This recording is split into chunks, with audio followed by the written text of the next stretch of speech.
Now, as to Dr. King's murder, I think white America made its biggest mistake when she killed Dr. King last night. Because when she killed Dr. King last night, she killed all reasonable hope. When she killed Dr. King last night, she killed the one man of our race in this country, in the older generation, who the militants and the revolutionaries and the masses of black people would still listen to. Even though sometimes they did not agree with him, they would still listen to him. When white America killed Dr. King last night, she opened the eyes for every black man in this country. When white America got rid of Marcus Garvey, she did it and she said he was an extremist. He was crazy. When they got rid of Brother Malcolm X, they said he was preaching hate. He deserved what he got. But when they got rid of Brother Martin Luther King, they had absolutely no reason to do so. He was the one man who was trying to teach our people to have love, compassion, and mercy for what white people had done. When white America killed Dr. King last night, she declared war on us. There will be no crying, there will be no funerals. The rebellions that have been occurring around the cities of this country is just light stuff to what is about to happen. We have to retaliate for the death of our leaders. The execution of those deaths will not be in the courtrooms. They're going to be in the streets of the United States of America. When white America killed Dr. King last night, she made a whole lot easier for a whole lot of black people today. There no longer needs to be intellectual discussions. Black people know that they have to get guns. White America will live to cry that she killed Dr. King last night. It would have been better if she had killed Rat Brown and or Stokely Carmichael. But when she killed Dr. King, she lost.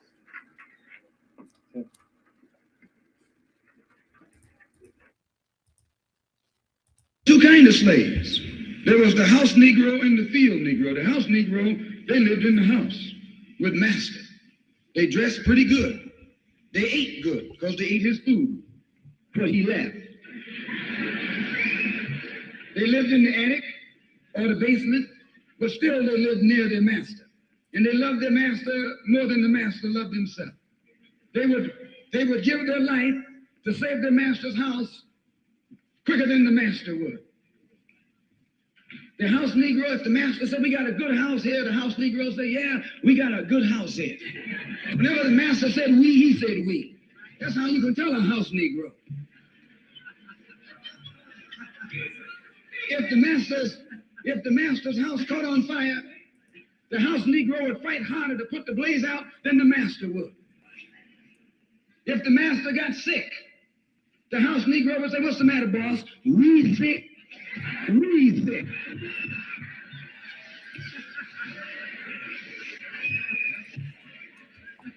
He identified himself with his master more than his master identified with himself. And if you came to the house Negro and said, let's run away, let's escape, let's separate, the house Negro would look at you and say, man, you crazy. What you mean separate? Where is there a better house than this? Where can I wear better clothes than this? Where can I eat better food than this? That was that house Negro. In those days, he was called a house nigger. And that's what we call him today because we still got some house niggers running around here.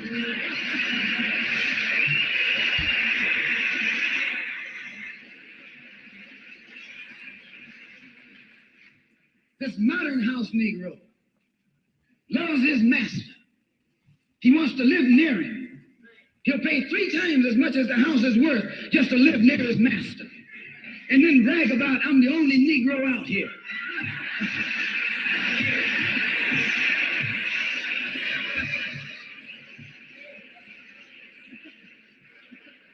I'm the only one on my job. I'm the only one in this school. You're nothing but a house Negro. And if someone come to you right now and say, let's separate, you say the same thing that the house Negro said on the plantation. What you mean separate? From America? This good white man? Where you gonna get a better job than you get here? I mean, this is what you say. I ain't left nothing in Africa. That's what you say. While you left your mind in Africa.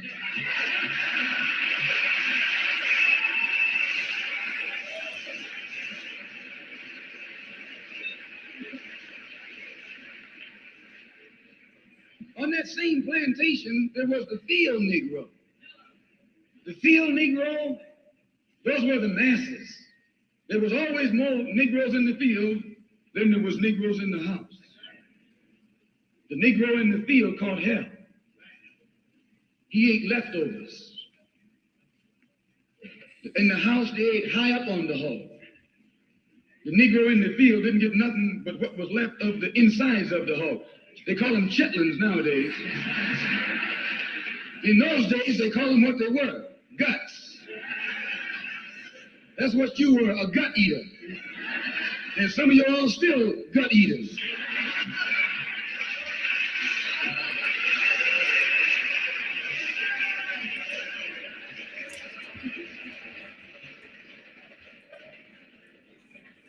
The field Negro was beaten from morning till night. He lived in a shack, in a hut. He wore cast-off clothes. And he hated his master. I say he hated his master.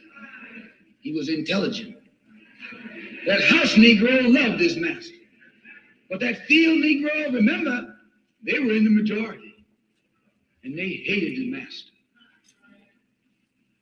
When the house caught on fire, he didn't try and put it out. That field Negro prayed for a wind, for a breeze. When the master got sick, the field Negro prayed that he died.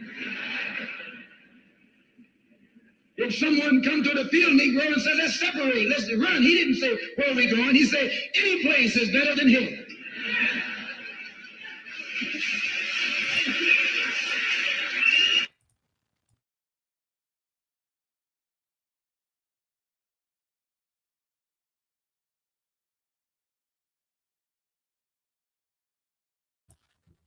What is good, my people? We are live back on the forecast, back on YouTube again. I know, Raw. I know you always tell them, you always talking about it, don't do it, I feel you on that, Raw. And, so I don't know if it's just gonna be me and you kicking it tonight, Raw, but you know, I still wanted to come on here, like, and I apologize, like, for the people on fan base, um, if y'all on there, because I've been meaning to do a lot more, but tonight I'm not trying to be on too long, so I came on here. Plus, I wanted to show some stuff. And Raw, I hope you stay for the whole show, because some dude keep commenting on one of the videos talking about he want to prove me wrong, and I told him he can come on here and prove me wrong. So I don't know if he gonna show up or not.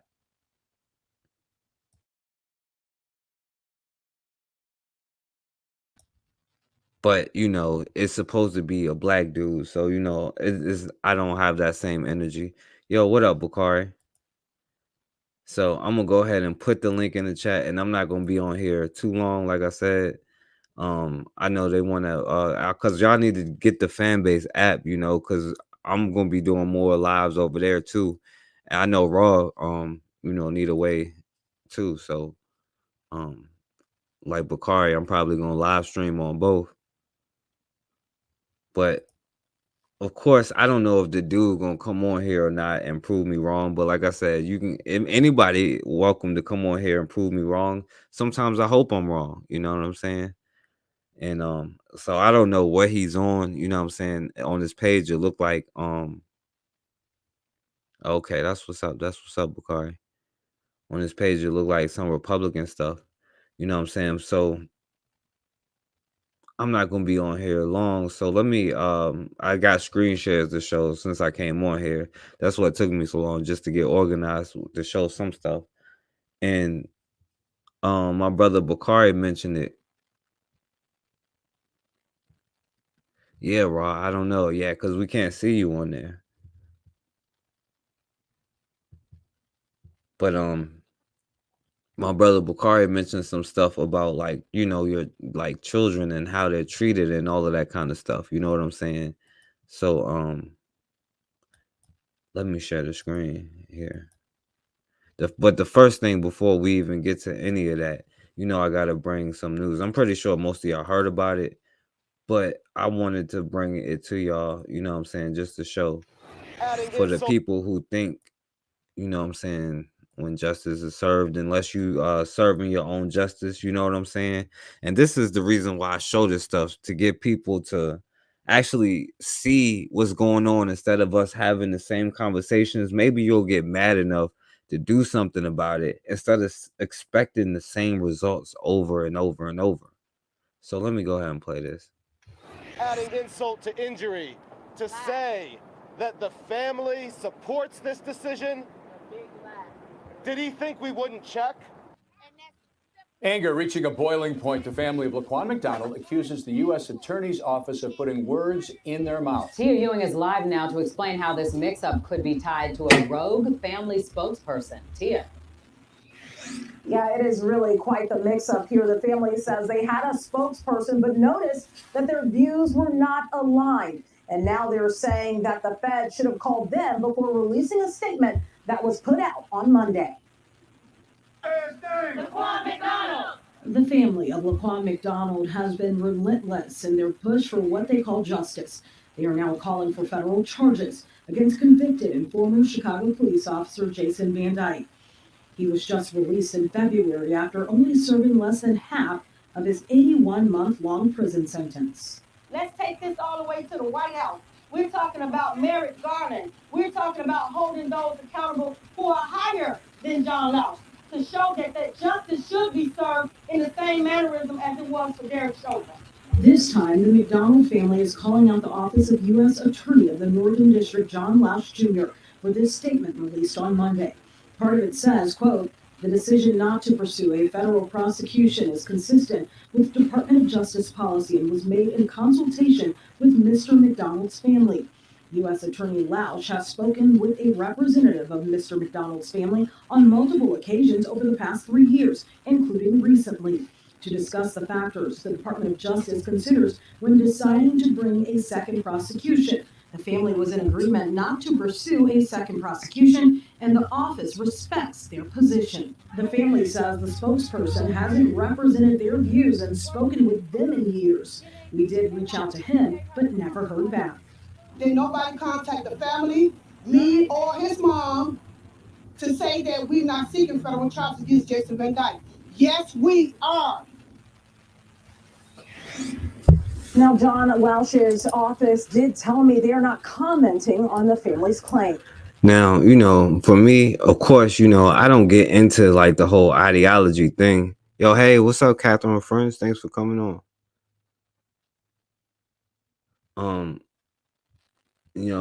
For me,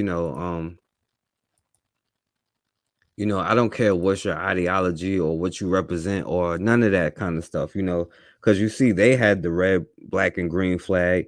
And, anybody who was offended or who gets offended by anything I say, when I talk about Christians, Muslims, when I'm talking about, Moors or whatever your ideology is, when I'm not going to make fun of somebody else's. Yo, what's going on, Tracy? I'm not gonna make fun of anybody else's ideology. You know what I'm saying? But what I'm saying is it doesn't matter what that is, because we're all having the same press conferences. I've seen it myself doing all of these videos. We always have the same press conferences with the same people. Now, when it comes to the Laquan McDonald case, I just showed it because after getting charged with over 6 years or getting sentenced with over 6 years, he's out in 3.5 years because of quote unquote good behavior. See, even when you get a conviction, that's nothing to celebrate. That's why I wouldn't celebrate until they get out on the last day of whatever they're sentenced. See, that's the whole difference when it comes to all of this.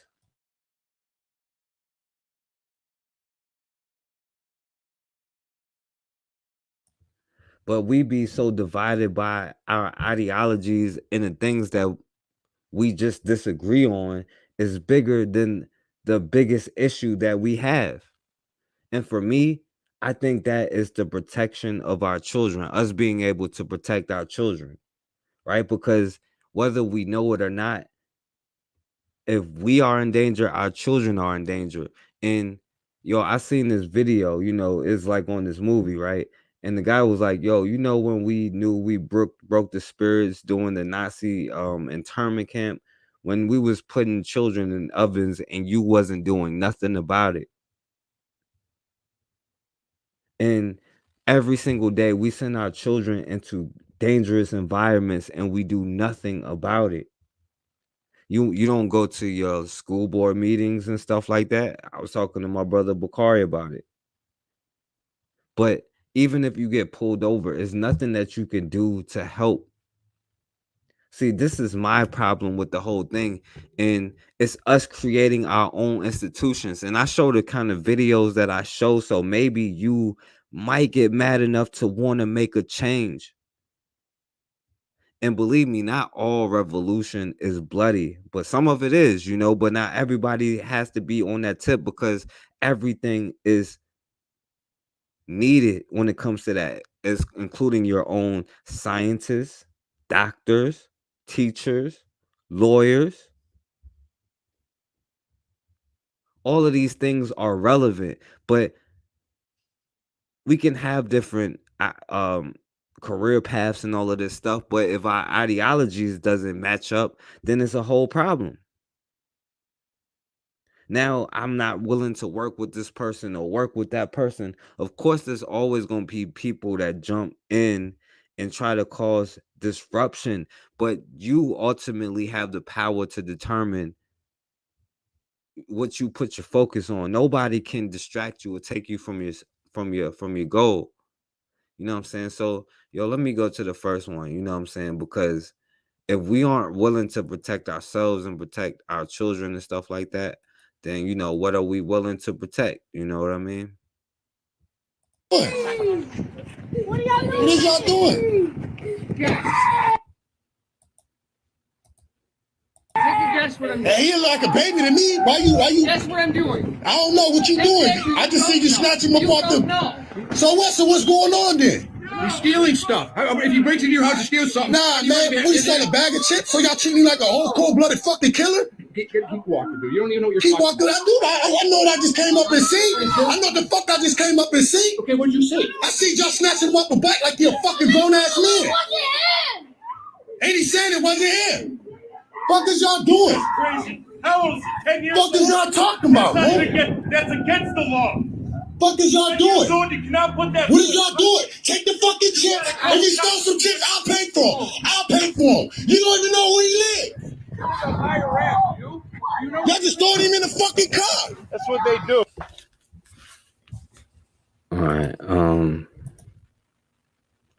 Yeah, so there you have it, like this young brother accused of stealing some potato chips, and you see how they, grabbed him up, how they treated him and stuff like that. You heard him crying. They were saying he didn't do it, but we'll play the video to see what actually happened.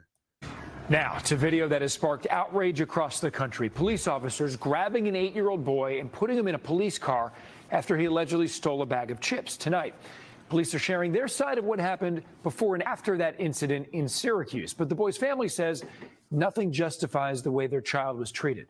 News 4's Rana Navini is live in the newsroom now with tonight's developments. Rana. Yeah, and Adam, police today admitted parts of the video are hard to watch, but they maintain that officers did the right thing by putting that boy in the police vehicle and taking him home. But the boy's father says they treated his 8-year-old like a hardened criminal. What is y'all doing? What is y'all doing? The video out of Syracuse shared around the world. Ain't he saying it wasn't him? It shows officers forcing an 8-year-old boy into the back of a police vehicle after reports the boy stole a bag of potato chips. But today, Syracuse police say the video doesn't tell the whole story. They were trying to place him in the car. Simple as that. The department releasing body camera video from the officers involved, saying they've had previous encounters with the 8-year-old and his brothers, knew where they lived, and knew them by name. Get off your bike. Get off. The new videos show the officers arriving, first grabbing the boy by the hood of his jacket. You then hear the boy screaming as an officer pushes him down into the back seat of a police car and closes the door. Later, body camera video shows the officers taking the boy home to his father, where they spent at least 20 minutes talking, telling the father his 4 sons have repeatedly been caught stealing. I'm happy to say hi to you boys in the street and talk, but I don't want to be tracking you down because you're stealing from people again. Folks, this is Community Policing 101. Community Policing 101. But after seeing video of the initial confrontation with police, the boy's father says the officers mistreated his son. He was screaming, yelling, leave me alone, and they couldn't leave me alone, and they tried to get out of the car, and they keep pressing him down in the car. At a press conference yesterday, Governor Hochul called the incident heart-wrenching. Many of us are parents, and you can't help but imagine the fear in that child as he had to endure that experience. We need to resist blaming, whether it's the family, the officers. We need to focus on learning from this. While the mayor of Syracuse and police want to move past the encounter, the boy's father says he wants to see consequences and training for the officers involved. Today, they treat my son like that. Tomorrow, they would treat another child like that. There is an internal investigation underway, and Syracuse police say this highlights their need for outside resources. Now, that's the thing right here. And just in 2 cases, right? You have an African brother and you have an American person. You know what I'm saying? Like, I don't understand what it is that we fighting over. Now, this dude who was supposed to be disagreeing, I don't know if he just listening and trying to figure out, what I was saying. Exactly. They would not have done that. I mean, white kids can have a shootout and, they barely want to do anything about it. And I'm going to show a couple of those later. Miss Catherine with friends. And thank you for coming, by the way.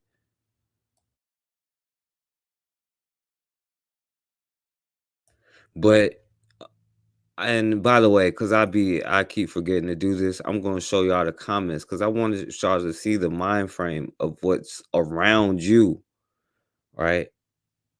The moment he said they all know the kids by name is the moment those parents are the problem.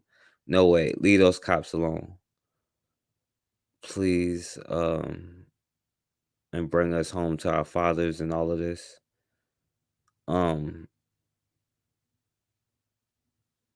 Those cops did that boy better than the biological parents ever would. Something is wrong with this family. Old school parenting was the best. So it's all about black parenting, I guess, is the issue. That all of our children are just deemed as this. Now, of course, according to the story, they said it wasn't him. They got the wrong kid. But, and like I said, I know, right, they can get in a shootout with them and it not really matter. You know what I'm saying? But I know this dude, hey, Bakari, you say your device is not connected, though.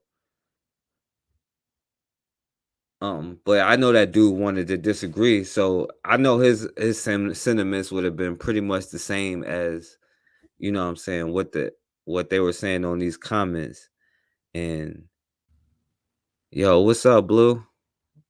Yo, what up, Bakari?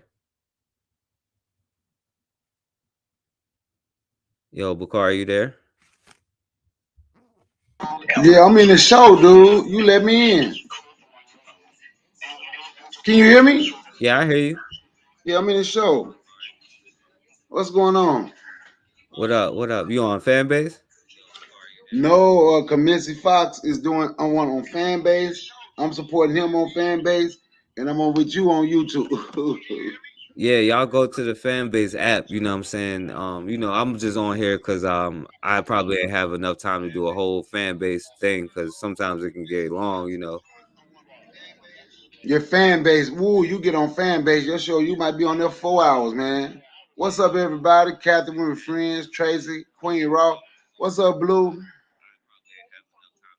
Yeah, Bakari, did you see that video I showed? Where the guy was getting at the cop for what he did to the little kid. Yeah. Yeah. I didn't see what he did to the man. And my grandson is here, by the way, so I'm just all over the place. All right, I got you, my brother. But I heard when he was getting at the cop door, I saw that. And I heard the cop talking about how he slammed him, but I didn't see it when he did it. Not that I need to see it. So, but I did hear him talking about he handling him like he's a full-grown man, like a murderer or something. Yeah, you know, they just grabbed him up by the neck, you know what I'm saying, and like put him in cuffs and stuff and arrested him.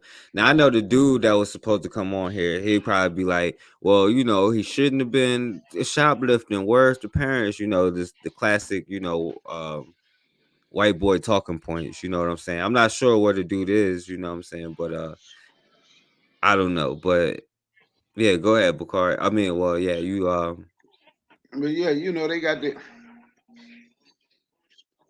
they have they keep the classic white boy talking points. And they'll hide behind an avatar and say they're not that, and they might not be. Because I've learned there's a lot of us with their talking points. So I don't know. He probably won't come through here, man. If you was about to show some more, go ahead and show some more, man. I'm here.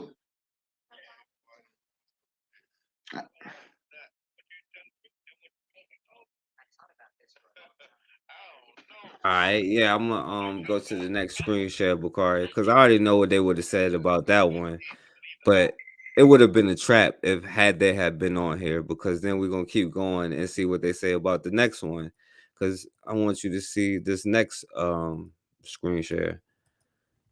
All right. Show my baby in these handcuffs. Show my baby in these handcuffs. These bitches got my baby in handcuffs right now for no fucking reason. I know. And got dogs and shit on our kids. Don't do that shit to your motherfucking kids. Get my baby wrist hurt and shit. Can y'all get her out the car now? Get that baby out that car. I ain't leaving till your baby out that car. Hush, Justin. They say that Justin, your mama got this, okay? They don't do this shit to their kids. They don't go out there where the fuck y'all live at. Do y'all do that shit to y'all kids where y'all live at? My baby got tears in his eyes. Y'all re-traumatizing our kids. Do that shit to y'all kids. Like, let them out. My baby is fucking crying. Fuck y'all. Fuck bogus as fuck. Don't have shit. No fuck They letting them out their car though. evidence. Goofy as fuck. They're just trying to make. That's okay. Y'all gonna have a lawsuit. I want your car, That's like a little 13 or 15-year-old girl right there. your car, every last one of y'all cars. Y'all put 12 years old and 15-year-old in fucking handcuffs. Like, I don't. That's. And they ain't no threat. What threat did they pose to y'all? I bet you y'all don't even live over here. And y'all come over here, our kids. I told you, we from Emma's Place. Of course they're gonna do that shit to our kids. Because what they did to my son. They're talking about something. Record this little boy. They can run, they kids, they scared. Of course they gonna run. Let me see. Oh, I'm sorry. I'm sorry. Your arms. You okay? I need all y'all. Come on. Let me see. Ooh, little baby. Now I don't know how many of y'all got kids or whatever, you know what I'm saying? But if they're outside, this is liable to happen, you know what I mean? And for you to have, because I don't know what their ideology is, you know, and these are kids, so I'm pretty sure, but I don't know what their parents' ideology is. Footage shows a controversial encounter between a group of kids and police. The Maplewood Police Department just shared this video from an officer's body camera. Police were investigating a call about shots fired and ended up handcuffing 4 kids between the ages of 10 and 16. But it turns out those kids were not involved. WCCO's Jeff Wagner spoke with family and community members who are demanding action. He joins us now. Jeff? Yeah, one of the kids police detained says she still has marks on her wrists from the handcuffs. The situation left her scared and confused, and parents of all 4 children say police went about this the wrong way. What do we want? Justice. When do we want it? Now. It's a demand Tashira Garraway has made countless times in the Twin Cities for families of people killed at the hands of police. Now it's for her own son. What threat did they pose to y'all? And his 3 friends, including this 12-year-old girl seen here, all of whom were cuffed and put into squad cars for several minutes by Maplewood police. I was scared, and I was just thinking what is going to happen?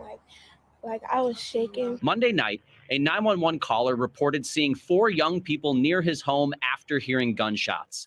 Police body camera footage shows how they stopped 4 children who were walking from a nearby McDonald's not far from where the shots were heard.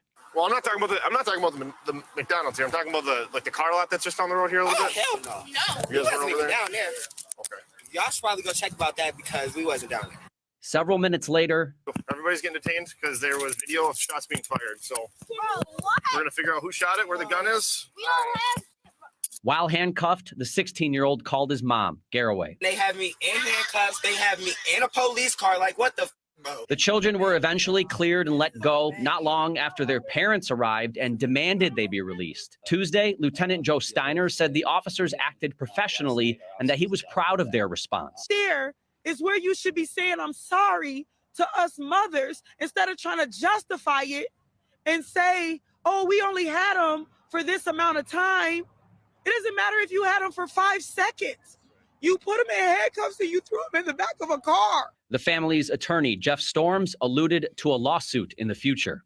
When we don't tell you we're going to sue until we do it, but I promise you that Ben Crump and I are not here to play patty cakes. All right, so Ben Crump and this white boy is there. I didn't mean to unshare the screen. Hold on, let me share the screen one more time because, like I said, I mean to show y'all the comments. All right. So, good job, police. What is a 10, 12, and 16-year-old doing out that late, like 6:30 in the afternoon, leaving from McDonald's without any parental supervision? I would have to thank the police if that was my child, but you don't see that happening to their child. So, they totally escalated the situation. All right, Diana, what parent?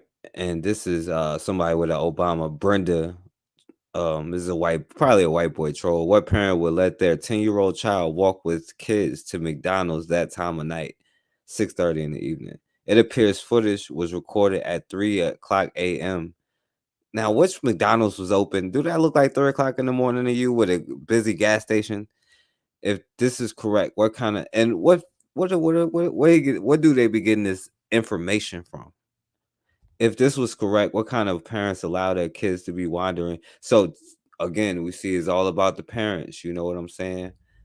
And so pretty much, you know what I'm saying, these kids was just minding their own business, coming from McDonald's, Pat Jersey, what's up? What you say, Blue? Hey, so Pat Jersey, the link is in the chats. But Bakari, I know you was mentioning something about, if you listening, something about us not going to parent teacher meetings. And that's why I'm showing this. I know this is extreme. We should be mad about the parent teacher conferences. You know what I'm saying? But we're not even mad about this level of disrespect. So, excuse me, you know something? It's almost like we don't want to go nowhere, man. And I'm being honest, if you're talking about the schools, we most definitely shy away from that. When we ask parents, I'm talking about asking parents, right, to come to the school. And they shy away from that. It's as if we do everything in our power to avoid confrontation. Hey, Pat Jersey, mute your mic real quick. Answer that phone, boy. That's my grandson. Who is that calling you? Your mama? Oh, that's Bakari. My bad. Turn it off. Stop it. Turn it off. I'm sorry about that. That's my grandson, man. He over here spending the night. But hold on one sec. All right, go ahead, Pat Jersey. Thank you for having me on the show. Yeah, definitely. You say you disagree with me. What you disagree with about? Oh, well, it's just I have nothing wrong with your content. Like, you got the freedom to say and do what you want, or whatever. It's apparent to me that your angle seems to just be showing white on black trauma, full sale, wholesale, which, like I said, you know, I don't know if that's the main driver of your content or that's what you mostly show on your content. I tried to look at a couple of videos to make sure I wasn't drawing some, you know, conclusion prematurely. But and also with some of your, and I'll just say, like with your last video, I looked through that video, and it seems that you just get footage off the news on possible apparently white people mistreating somebody or doing illegal shit, you know, like police brutality, shit like that, which I'm not making excuses for any of that behavior, but I've just seen this type of stuff all over and over and over, where all we can get black people to get animated or motivated over is trauma. And so I just think it's kind of it kind of just diminishes or what's the best way to say that? You get to a point where, you know, watching all that doesn't do you any good. You're not getting educated on anything. You're not getting stronger. You're not getting to where you can avoid that stuff. It's just that. So that's kind of where I'm coming from. That's in a nutshell. Okay. Yeah. So like Blue said, what's your suggestion? What would get black people besides trauma bonding? That's what you called it, right? Mm-hmm. Okay. So what would be your suggestion? Or just take action instead of begging or getting mad at white people. You got to start building systems that work and things that work. Like I'll use an example. I'll just say an example that somebody could do, or that video you showed about Louds counting in Alabama. I know Brother Bakari was with you on that stream, and y'all were talking about that. And I agree with a good amount of what you guys said, but it's just, you know, you just need one civil engineer, one black civil engineer from that community to make a difference. Obviously, the black elites or bourgeoisie, whatever you want to call them, and other black Americans with capital don't give a damn about Loudoun County. Like, if I had $1 billion or $2 billion or $3 billion, like, I'm going to Flint, I'm going to Loudoun County, I'm gonna do something. You know, I'm not gonna like bankrupt myself. But it's just like that community of black people, instead of getting mad at. Wait. Hold on. So you Hold on. Let me finish my. All right, go ahead. Hey, Bakari, hold on. Bakari. That community, that county, or that black community can foster a child or somebody that can go to school, become a civil engineer, and at least start being start fixing some of those problems from the ground up and go from there.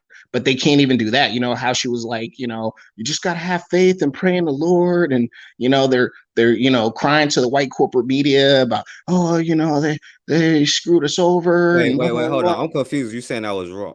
What was I wrong about that video? I wasn't saying you were wrong.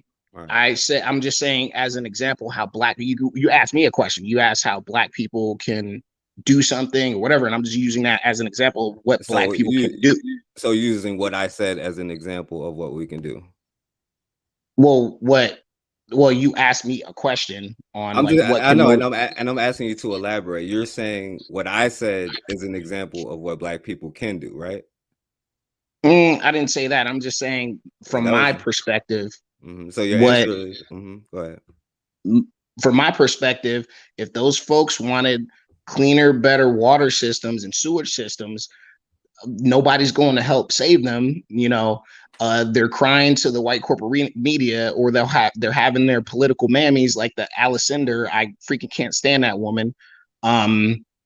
They cry to her company, and she like, oh yeah, you know, oh, this is sad. And they'll say, oh, white people, this, whatever. But it's just like, black folks' feet need to be held to the fire and be like, look, how many black children, you know, or black youngsters, you know, can you push towards that solution? Brother Bakari made a quick, I guess, point. Like, young people there need to be involved in the process. They need to be at the meetings. They need to be at the county commission meetings. They need to be But doing that. I don't think you're listening to what you're saying, because you're saying you disagree. Now, the first example, you're saying, "Oh yeah, I agree with what y'all was saying we should do," because y'all wasn't saying what y'all said. So that's the first example, and you agree. So I'm not sure. I take, well, it's really the content that I've seen that I have a problem with. Not Well, even how though much? you, That's content even though that you've you, seen, right? Did you not see huh? that content? Isn't that content that you've seen? Yeah, but there's other content where it's just spammed up with white people saying racist shit, police brutality here, a mayor says some racist shit there, or possibly racist shit. Because the thing about it is, they're just a quick dive into the situation, but they're not a real investigation. You know what I'm saying? You're just showing clips from the news, and we know the news can be biased, and the news can misrepresent certain things. I'm not saying there's no misconduct or white people are perfect, whatever, because people always come out with "you're a coon" and "you love white folks" and blah blah blah blah, and kind of the stuff you were saying in the comments towards me. Like I'm all about white people, and as you hear that stuff like right off the bat when black No. people I say you just Hold on, stuck let me on. ask you. Okay, Okay. Let let me Bakari go ahead. So let Bakari so go ahead. Go ahead. watch this, right? Because I hear him, he putting everything. Did you say anything about the county in Alabama, Lowndes County, about what the county should be doing? If it's a sewage problem throughout that whole community, it's not just those people homes, it's the county and the state, right? But I understand. I'm a firm believer in black people need to take accountability and start doing things for themselves. But you can't just put the onus on black people. You can't just put it all on them when they are living inside of a county, inside of a state that can easily come and fix that. And what they did was they sent somebody down there, and her solution was they should use outhouses. Man, this is damn 2022. You understand? So when you say, and I heard you talk about the, because I'm just dealing with my grandson, but I heard you say something about showing the videos of the police brutality and all that, right? Well, I'm gonna show you something. If police brutality wasn't so high, you wouldn't be able to show the video. Do that make I'm sense? not. I don't want you to misunderstand what I was meaning by that. All I was taking kind of umbrage at kind of like what his content is. It just does a quick skimming of a situation, individual, anecdotal situations that have happened around the country, from Yeah, police brutality anecdotal to, hold on, let me situations finish, that to have police happened for hundreds brutality of and other years. stuff.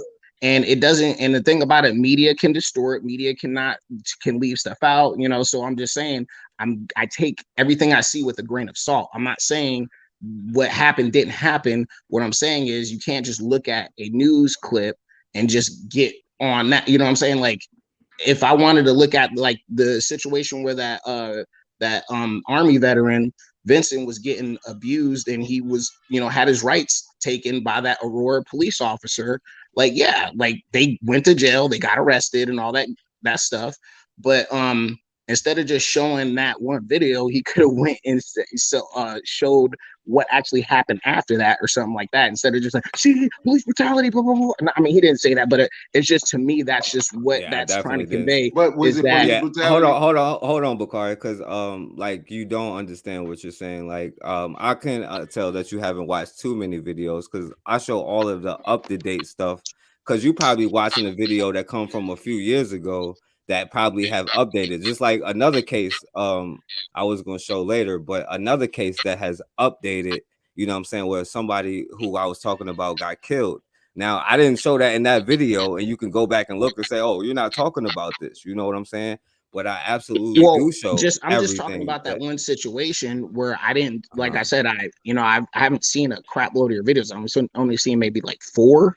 But just in that situation, you just showed the cop just whack the brother just getting pistol whipped, and all that does is just stir up. Like, once black people, a lot of, not saying y'all, because the reason why I roll with black Pan-Africanism and all that stuff, even though I'm very conservative and I do love America, you know, I seeing that brother getting other black folks, seeing that brother getting brutalized like that, they turn their brains off and don't think past that.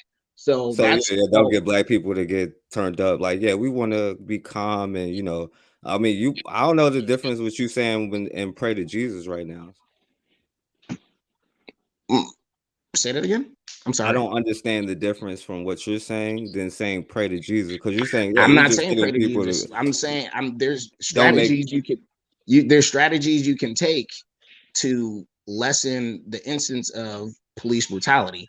Okay, Okay, okay, go ahead. Police brutality is a problem. Like, nobody's trying to negate that or saying that's not a thing. Like, it's a Right. problem, but it affects everybody. And of course, us being black, it makes them easier for them to do that. But as many situations where, like, that brother, he didn't really do anything. That cop just went nuts, and the other cop didn't stop him. So yeah, that's why they're in jail. That's why they got fired. They went to jail, and that's a good thing. But a lot of times people just see that situation and they just like, oh, white cops, whatever. But they actually went to jail. Like, they suffered consequences for their actions. And that's all I'm saying. Like, so So this is, what and is your plus also, solution? another thing, I advocate, besides following the law, advocating for people to be ready in case, like, if you live in the county, like, think about it. I'm a firm believer of voting with your feet, voting with your wallet, So if there's a place where I know the county sheriff or the police place is looking to get young brothers for whatever reason, not even talking about dudes committing crimes and all that, just everyday black people trying to survive, trying to do their thing and leave other people alone, they going after them, then you either need to move to a place where you can make a life for yourself and not worry about that stuff, or you need to be with a serious cohort of black men, especially, but obviously black people, but black men that are trained and know how to fight and know how to shoot. Not, oh, we gonna kill, all these white people, just all this. Wait. You heard me say No, that? hold on, let me finish. And No, instead of because doing wait, all you that, heard I me say said, that? hold on, let me finish. No, but I'm People, saying, you heard me say that? I didn't say you. I never said that. But you on here discussing who says that? Like, we're gonna go out and kill? Because I don't see too I many mean, black people saying other that. black. Look, I'm just saying. So I The mean, way you you can't say show, something and say, "Oh, your people say content, this." Who says that? the way you show your content is how Uh-huh. other, like, BLM and other complaining black folks that just want to complain to the white man about how they're getting abused. That's what I'm talking about. And I think your content presents like that. I'm not saying that's you. I'm just saying, I remember it from the beginning. I said I take umbrage at some of your content. I didn't say you or whatever, because I haven't heard you speak for hours and hours. So it hurts your feelings to see me showing police brutality, and that makes It you doesn't feel hurt my upset. feelings. I just think it doesn't do anything to move the needle to help black men not get abused by the cops. Like, we know there's racist police that are out to kill us. Like, that's right. You're showing stuff that we already know. That's all I'm saying. And that's how it's presenting, as in you're just upset about police brutality and that's it. Like, I know you're I talking can about see, like, stereotype. you That's why can I'm show asking police them who, brutality, bro. He but won't show say the who. solution instead of saying white people bad or white Okay. people out to get us. But you're saying I said, but then I'm asking you, you said I've said that. Where did I say that? Well, you just have an adversarial attitude toward, like, okay, No, prime example, like, because that's clearly not what I say. I say this is how it's done. Maybe you should follow this instruction. If you take anything as far as self-defense, maybe you should do it this way. Look at how they portray these laws when they do this in court for the people who say, oh, I want to go by this way. No, well, look, do you see, this is your ideology, and this is how it's not working as far as black people. I'm not talking to no white person. I'm talking to only black people. But oh no, before I know, I ask you, because I got two, let it's me ask just you like, two questions. Let me ask you two okay, questions. go ahead. Like, first, you talking about, I know you're talking about stereotypes and stuff like that. You know what I'm saying? But I also asked you who says that. You're like, well, blah, blah, blah, and blah, blah.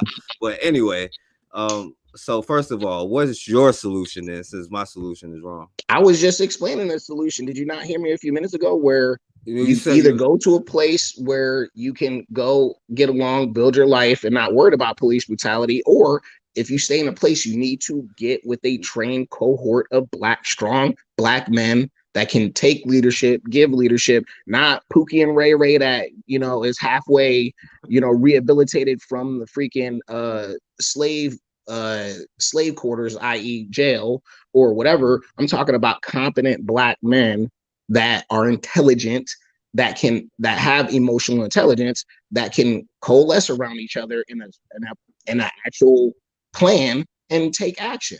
And especially if there's all these racist police officers, they know they're not going to be able to fuck with y'all because you're doing, like, prime example, like the Black Panthers, even though this was the 60s and people have done it since, and that's why they have police auditing and they have people following police. Wait. How so did they the can't, Black Panthers motivate people to join their thing? well, they were doing tangible things, like when they knew the racist police were going after people, they started following them and not recording, but obviously, letting people know what they were doing. So the cops were looking over their shoulder, and they obviously passed those anti-gun laws and all that stuff to get black men disarmed. But what I'm saying is, people, So they they were was highlighting police brutality, pretty much. They was highlighting. But hold on, but they took action. Oh, they said this is police brutality, and then they took action instead of saying white people, blah blah blah blah blah. They said, okay, this is wrong, and this is what we're gonna do, and that's why I respect that. And that's what I want more black people to think, like, instead of, and I'm not saying, and it's just, I've seen a lot of this type of content, and I'm not saying you're bad or whatever, but they just show police brutality or black people getting brutalized, and that's it. And they'll just be like, just stuff. But it's just like, there's tangible things black people have done and are doing that doesn't get highlighted, like auditing and people. Like, there's a brother in South Carolina that goes all over that damn state armed as hell, and all these, and go to these police institutions and see these cops make fools of themselves because he follows the law. He's respecting, like, like maybe 5-6 years ago when you had these police auditors going around just cussing cops out and just being just totally disrespectful and stupid and not really gauging situations properly. Well, a good amount of that's like evolved now, where you have people that are actually smart and making good content, like that brother, where now they got white police going to him like, hey, do you want to come on a ride along? And I want to show you how good our county is, and we don't do that stuff, blah, blah, blah. See, he started holding people accountable the right way, and now those places where he's done that, he's had a freaking impact to where it's going to be harder to oppress black people. Hey, can you define the right way for me real quick? Well, I'm just saying that's just one way that I've seen. No, it was just a question. It was just a question. Can you define right way real quick? Well, that I just explained an example of the right way. Okay, tell me what the right way is. Okay, if there's different ways, but like I said, that brother in South Carolina that reads the law, knows the law, he's not a barracks lawyer or whatever. He actually consulted legal experts, and obviously he's not stupid, and he knows how to read and understand. So he took that knowledge, because it's power, and then he started applying it to, like, knowing the laws better than the police, so they can't use it against him. Right. And he holds them accountable. That's the right way. Almost like. Can I ask you a question? Can I ask one question? It's kind of like, do you ever be on Brandon's channel? Yeah. I thought that was you. Don't worry, I got a couple questions to ask you too. I thought that was you. Hi. Okay. Hello. Okay. Okay. Yo, cause like, okay, I'm gonna ask you one more question, and then I'm gonna let Bakari go, and then I'm gonna answer what you've been saying. You know what I'm saying? But let me say, real Blue said, I feel he has good intentions, but his ego and his hate for his community is trumping the benefits he brings to the table. And I do think you have good intentions, and and like I said, I'm not gonna be as hard on, but I really don't think you listen, because like you say, you've only listened to 4 videos. But what I do is, not only in those kind of videos, I show successful examples of black people in the past. I also show successful examples. But you also have to deal with the psychology of where we are today. A lot of black people is like, you know what I'm saying, like you probably like, can't we all just get along? We all, like, you know it's not. friends No, with I'm not friends that and all. simple. Like, okay, I'm not that simple. Okay, but like, okay, let me ask you this, and also, so you also was going to ask me something about, because people don't bring it up, and I want them to bring it up. Was you going to ask me about what about black on black crime or something? I wasn't even talking about that. Like, okay. That's another term that I've like shied away from even talking to black people about, because the first thing they start accusing you of either loving white people, hating or something. The thing about it is, my problem with the black community is just like that brother commented, like, I think he has good intentions, but he has hate for his own people. I don't hate my people. I'm disappointed and I dislike what I see and I criticize, but I don't demonize. Okay. And people, and unfortunately, black folks in America today, a good amount of them, they don't know the difference between indignities and actual not repression, but what's the word I'm looking for? Oppression. So they don't know the difference between indignities and oppression, and they kind of blur the line between the two. So And define it you for us can't. right now. So define Huh? it for us. I said define it Well, for us right now. an indignity is a random white person just calling you the N-word at Walmart.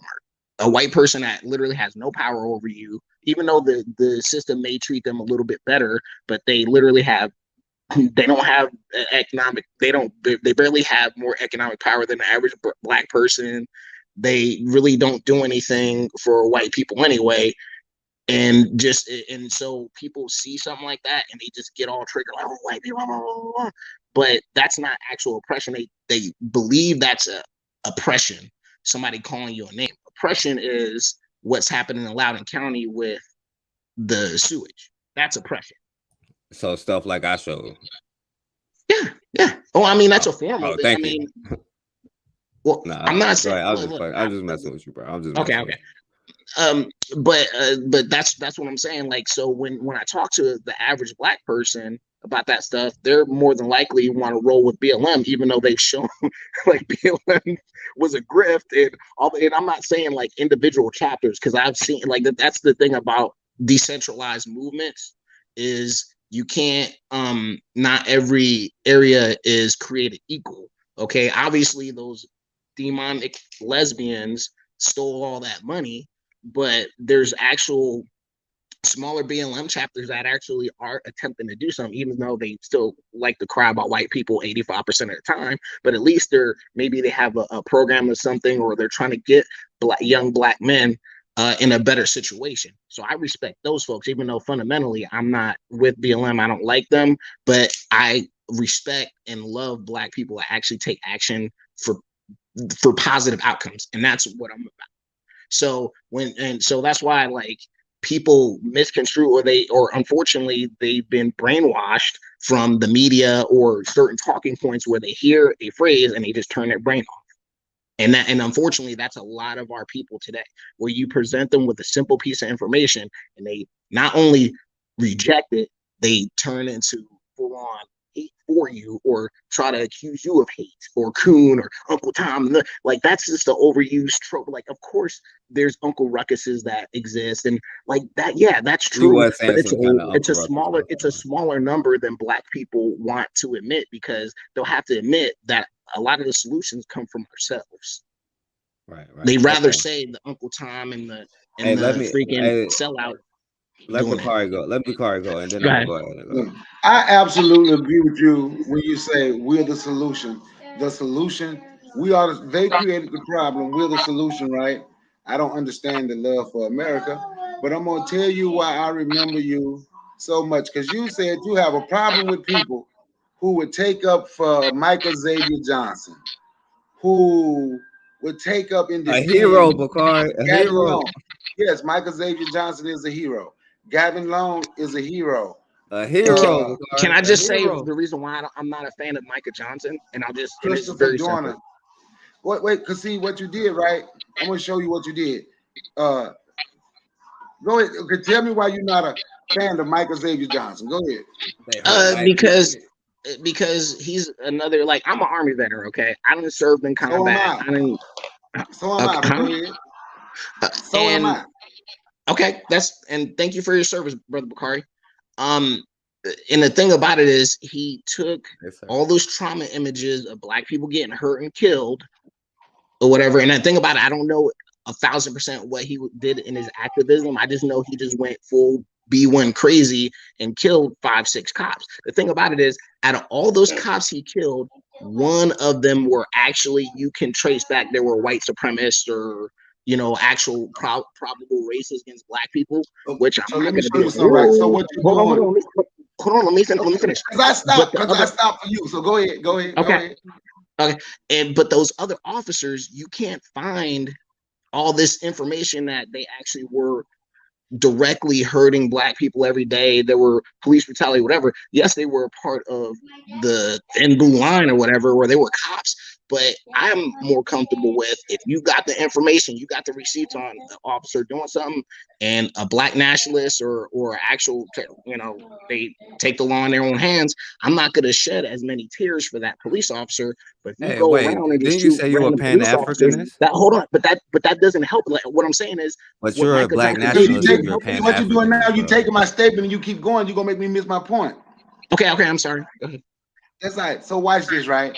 Because what you just said is now because what you did was you took and said because he took images of trauma, and that what made him do that. Like he's seen pictures or he saw some videos, or maybe he's just a Black man in this country and he have seen it and he refused not to ignore it. Like there's some Black people that do that. Stuff happen and they don't ignore it. You understand? It seemed to me that you feel, now I'm gonna be honest, you seem like you probably a good brother, right?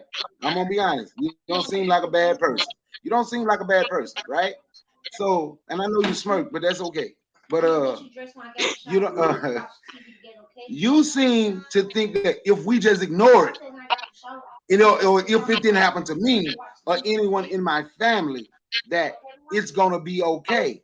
Maybe the same reason I did the show about the guy on the train in New York.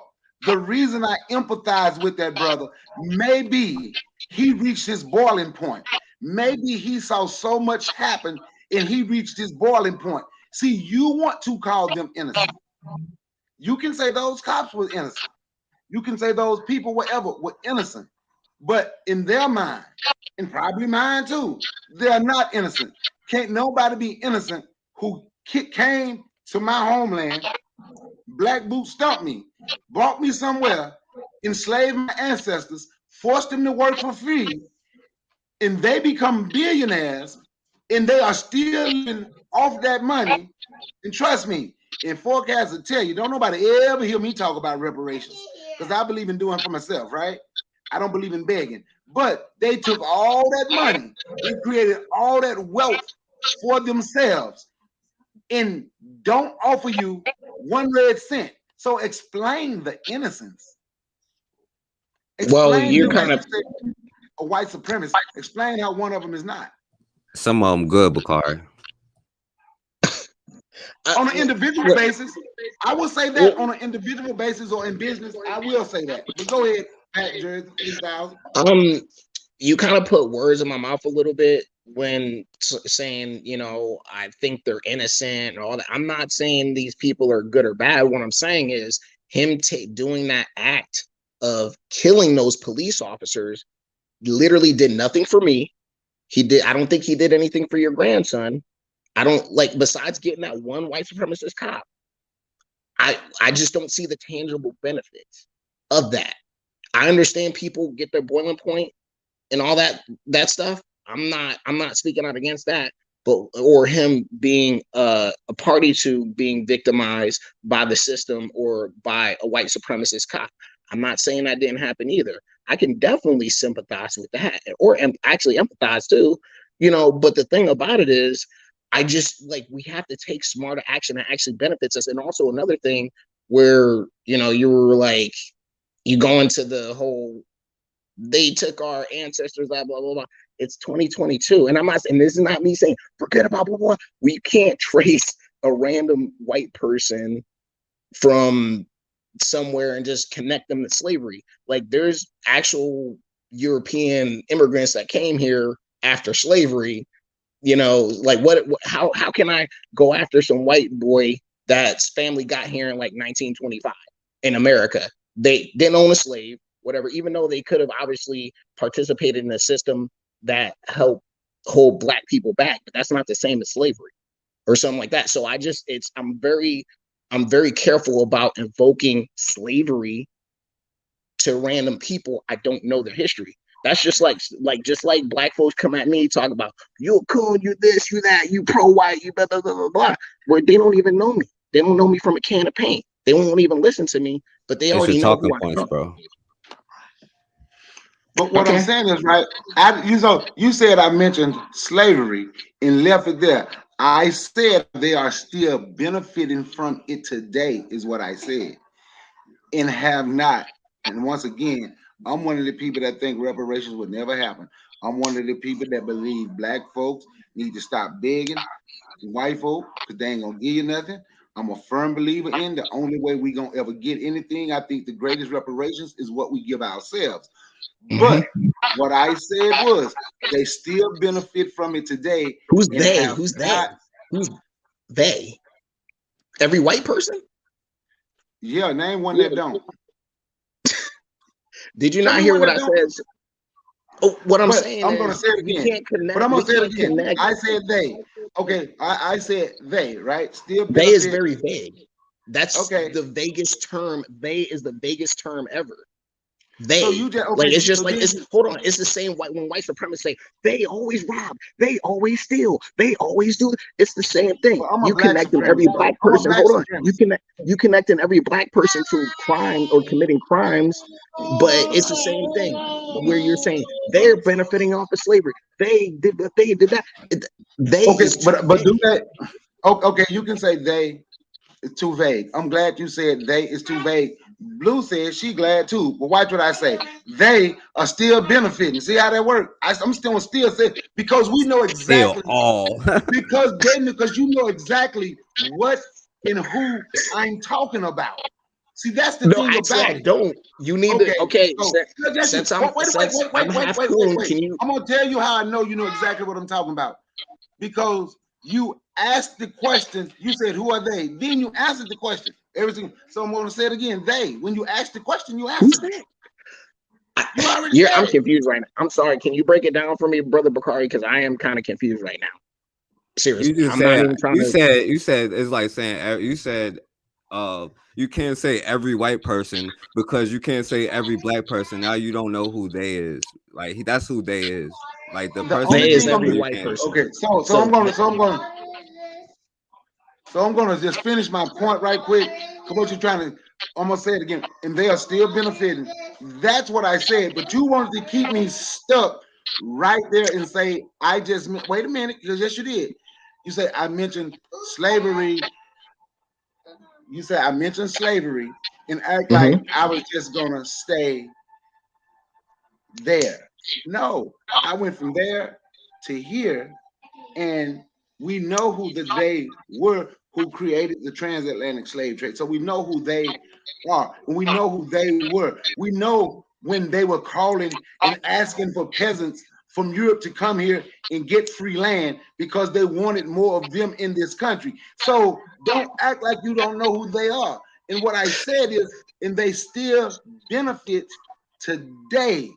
And I'm going to say it again. I empathize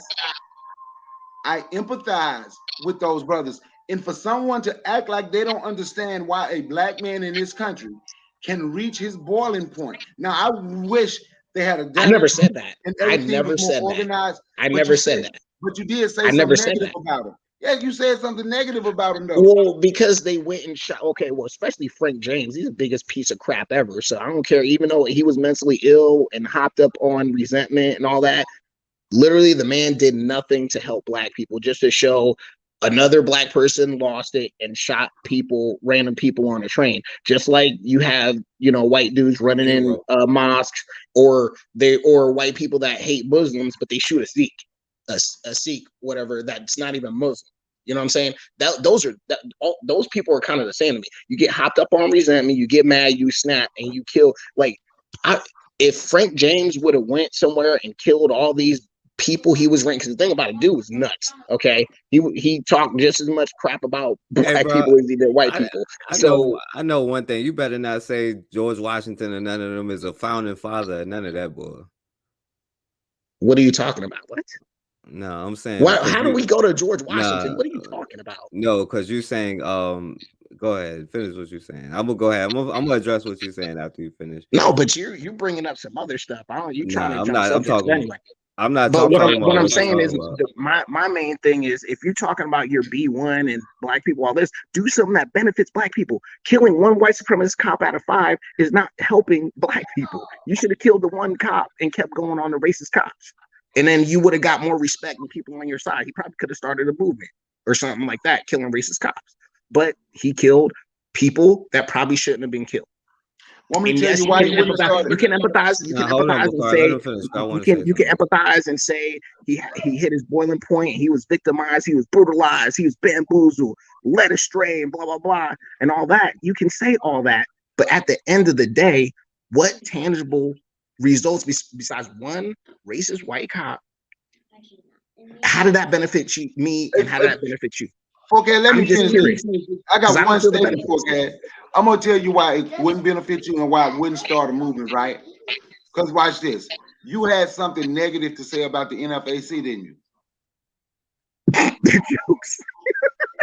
You under so I'm gonna show you. So he's laughing. So I'm gonna show you why it wouldn't start a movement, right? So whenever black people do something, if a black person do something with guns, the first people to come out publicly talk about them is black people. And I can tell you, I bet you didn't know They anything. earn their reputation, So Bakari. watch this. I'm gonna tell you something. You didn't know anything about the NFAC. You didn't discuss nothing with nobody. What you did was you saw something on YouTube. You saw 5,000 black people armed. Okay, tell me what you knew about it. Come on, tell me what you knew about it. I've We been can hold this watching conversation. NFAC. Hold on. For one, I was in Georgia at the time when they went I to live in Stone Georgia, Mountain. and I also have one of them. One of my And I friends lived in was Georgia in it. for many years. My thing about NFAC, for one, there's no diversity of ideas. If you aren't on one string, like it's an echo chamber there. That's one. Okay. I know weapons. That man was some Air Force guy that doesn't know weapons. I know an M16 between the difference between an M16 and a bullpup. Okay. I know the thing about it is I actually help train people use firearms on my free time. Okay, how to properly use it. Them cats is like, having negligent discharges. One is too many. How long were you in the military? 10 years. So let me ask you, in your 10 years being in the army where people were fully trained, to be honest, you never saw nobody have a mistake, as you said, a negligent discharge. What was your MOS? I had two. I was 74 Delta and 19 Delta. Okay, what is 74 Delta? That's a chemical operations specialist, which is like NBC or chemical biological. NBC. It's hard. Yeah. It was hard to move up in the NBC. They ain't have no, when I was in anyway. And what is 19 Delta? Cavalry scout. So the guys ahead of the infantry. Yeah, the guys ahead of the infantry. Head of the infantry. So you gonna tell me in your 10 years in, did you ever see anybody make any mistake with a weapon or anything the whole while you was in? Just yes or no? Not that yes resulted or no? in any mistakes. No, not that resulted in, because you just said mistake, not negligent discharge. So there's a difference. Yes, people can make mistakes, but it never resulted in a negligent discharge. Okay. That's what I'm saying. Because people are very well trained. Let me explain why I asked you that. Not in my unit. I was stationed in South Korea, right? Me too. I was a cook. We was doing a field exercise over there in 93. We had to rush and leave our location where we was. You know why? We couldn't even pack up nothing, just go. You know why? Because the people who was in the field artillery who was driving the tank had aimed the weapon the wrong way and was supposed to discharge, and they thought they couldn't stop it. The point, and these people that have been in a while. So the point that I'm making, we can say they had a negligent discharge, but here's goes they this have multiple. But here's the only one. And I'm gonna tell you, like I said, I even had somebody from the NFAC interview on my channel, and I'm gonna tell you, like I said, you saw YouTube. I was a little bit closer to him than YouTube, right? So watch this, right? Here go this great United States Army that's discharging artillery the wrong way. So they ain't so why did you join them? Obviously they were nothing because they made this big mistake, which could have literally killed a whole lot of people. A whole lot. So it's kind of apples and oranges. Apples and oranges. Look, my main thing with NFAC. Hold on. I would have less of a problem with NFAC if, for one, the Jam Master Jay or whatever the heck his name is, for one, they should have picked a better leader. That's number one. Because he didn't know what the hell he was talking about, especially with military stuff. And then number two, they should have just did an emphasis, just instead of segueing into, oh, we're here and we're gonna get the white supremacists and marching on Stone Mountain and doing all this symbolic stuff that really doesn't do anything. They could have said, we're having, and think about it, like black folks are doing it, especially in the South, like the National African American Gun Association and all that. So there's people that are like black folks that are taking the Second That's Amendment where they came from, right? That's where they came from. Let me finish. Hey, hold on, Bakari. Because I want to let him finish and then I'm gonna go. Okay. So people are doing that. They should have had an emphasis on that and started doing little tiny, like just simple stuff, just simple steps. And then once they're better trained and better organized, then do your little marches on Stone Mountain and all that other stuff. Then that would have been fine. But they just rushed out there, got their guns off of Palmetto State Armory and, all that other stuff. And then they having negligent discharges. And they're like, you remember that video of that white man in that little minivan while people were going up the mountain? Dude wasn't scared. He was laughing at y'all. He was like that white man. Now let me tell you something, right? Now let me tell you something, right? Do you know how they got known? You thought it was Stone Mountain, didn't you? That when well, you just go ahead and tell me, Brother Bakari. Do you remember when Ahmed Arbery was killed? Yeah, I remember. It was the NFA when that video came out. It was the NFAC that went and stood in front of the cops' house, armed up, and refused to let the cops come, and gave them a certain amount of time. If y'all don't come get them, we are gonna go in and we're gonna arrest them any way we have to. That's how they got known, and that's why the people were arrested. Now, actually, it was the video that went viral that pushed the authorities to arrest them. No, I'm telling you. You see, the thing is, you don't want to hear it because I'm listening. Okay, I could be mistaken. But I'm telling you, they gave them a certain amount of time to come get them. So now watch this, right? So let me show you something. What you said about Grandmaster Jay? Guess what? I can't even say it without laughing because I want to disagree with you, but you ain't lying. But you telling the truth. I think he got too caught up. Too caught up. He was a failed DJ and he wanted attention. I agree with some of the things you just said, but I'm going to show you what we should have done, right? A trained brother like you and a trained brother like me, we could have used that as propaganda to make it. You understand what I'm saying? That instead of beating them down, we knew they had flaws. We should have used that as propaganda so we can get more, so we can start training and we can do it properly. And I like what you're saying, but guess what? When I say my ideas, I got you. When I say my ideas, black people get turned off. They turn their brain off and they don't want to hear it. They just call me all types of coons. You love white people, whatever. And they turn away black folks that can actually do something for them because there's no diversity of thought in the black community hardly. And that's the problem. Okay. I agree with that as well, my brother. Go ahead, Forecast. Okay, so let me say this, because in Pat Jersey, I don't got no problem with you. I like you, you know what I'm saying, brother, but I do think you you would agree with most stuff that we say, because we don't say that, even though I know the extreme stuff you wouldn't be on. Like I said, I would call him. And do you know why I brought up the George Washington thing? Because when I said the hero thing, we're talking about a group of people who idolize people who did that exact thing, what you're saying is wrong, that upholds the system. And when I say all cops, all of them uphold this system. And when I say white people, I don't care about the individual, whatever. It's about systems, you know what I'm saying? But as far as individual, I don't think none of them will actually give up the privilege that they have of having a system that they know protects them. You know what I'm saying? And when I talk about these videos, I try to educate the people about what we're up against, like how the court system works, the kind of rhetoric that's used against us, how propaganda works. And my videos are propagandas, especially the end of the videos, because I show a bunch of clips. It was supposed to be something else, but I can't play that on YouTube, so I play those videos, even though I can't really play that. But yeah, I do that to get people riled up enough to take action. Now, what you don't understand is we have communications and we try to talk offline and get people get on other platforms so we can talk about building things that we can build. I showed that stuff down in Alabama because we're talking about, how can we help this kind of thing without asking for somebody else. But yeah, I'm always going to hold it accountable, especially on YouTube. And you know why? Because Bakari and them like want me to talk about other black people too, but I don't do that because especially on YouTube, that's where all the money is. Black people going at other black people saying how terrible other black people are, how we can't do this, how we can't do Clay, that. I want you to talk about other black people. Don't put me in there. I mean, you say I should talk about, because like I said, I be saying I'm not as hard on the coons, you know what I'm saying? And I say coons because, whatever. But I think black people have a mental illness, you know what I'm saying? And a lot of people do that without even knowing they're doing that. You know what I'm saying? Like, if we really want to change, we would do something to help those people in Lawrence County, Alabama.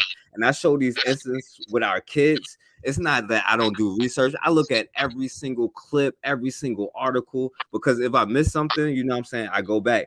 And I don't talk about every single case. There is hundreds of cases where the dude had a gun and he shot back. I never showed it. I talk about certain cases, certain individuals, and people actually reach out to me from their families and be like, yo, I appreciate it, because it's not on the news. It's not on anywhere. And there's so many cases where it's not on these things. But yeah, I definitely use propaganda to get people riled up enough to take action, to want to do something, even if it's just go to teach their own children the stuff. Because like, I don't think the answer, because I looked on your profile. I don't know if you with the whole Republican thing, but that's no different from the which Democrats. profile? Like where? The profile you commented on YouTube. You was like, I'm a proud Republican on there, and whatever, but like that's no different for me than you being the same. I've had this account for I need to make another account with like a different name, because I've had this account for like 17 years or like a long time, like 15 years. So some of my thoughts or my journeys to be politically astute and all that is kind of like, so if you see some video, it's probably from 8 years ago or something like that. So I've kind of evolved past the kind of right left paradigm. Like I lean conservative on issues, and I believe I think America. most black people do.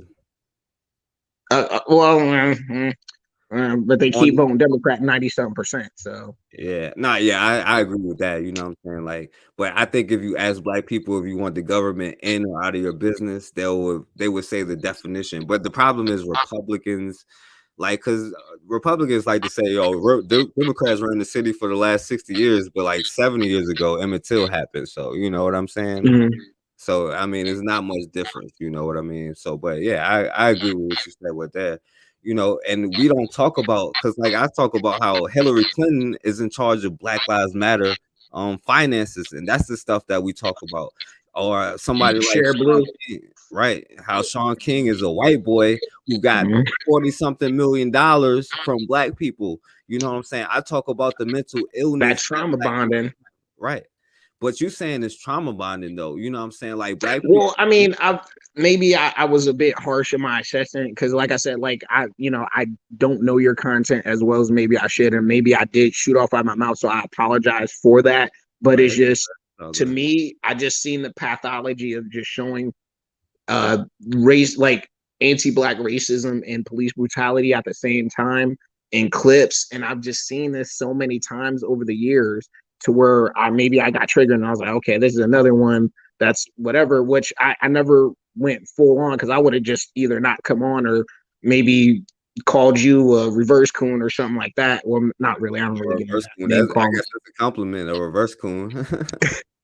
Well, I misspoke, but anyway, but my main thing is like I was gonna just be like, okay, he's just another non-serious person, but you got a good head on your shoulders, and you at least let me talk, because a lot of these pro BLM Democrat, even though they try to say they're not Democrat or whatever, they just have those same whatever talking. I hate saying that, but talking points. But anyway, they'll go in the same circle to where they'll just go on about, black people, or white people this and whatever, just the same stuff, we're oppressed, whatever.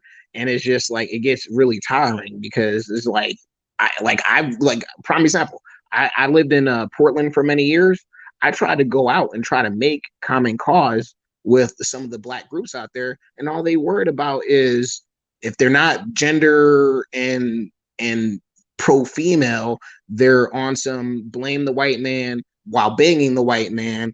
And, oh, you said this thing about something I didn't like, so therefore you're a coon, we can't listen to you. There was only literally two brothers, which we are diametrically opposed sometimes, like politically, but they're good brothers because, one, they take action, they take care of their families, and they'll actually let me show what I can do to help black people and not put me down, call me all types of coons, this, and just because that's the thing about it. Like, that's my thing, that how I know black folks in America are mentally ill is I've gone my whole life where people just hearing small things about me or hear me say one or two things and just go off the deep end about how I'm bad and whatever. And so I know I'm not the only black person that's going through this. You know what I'm saying?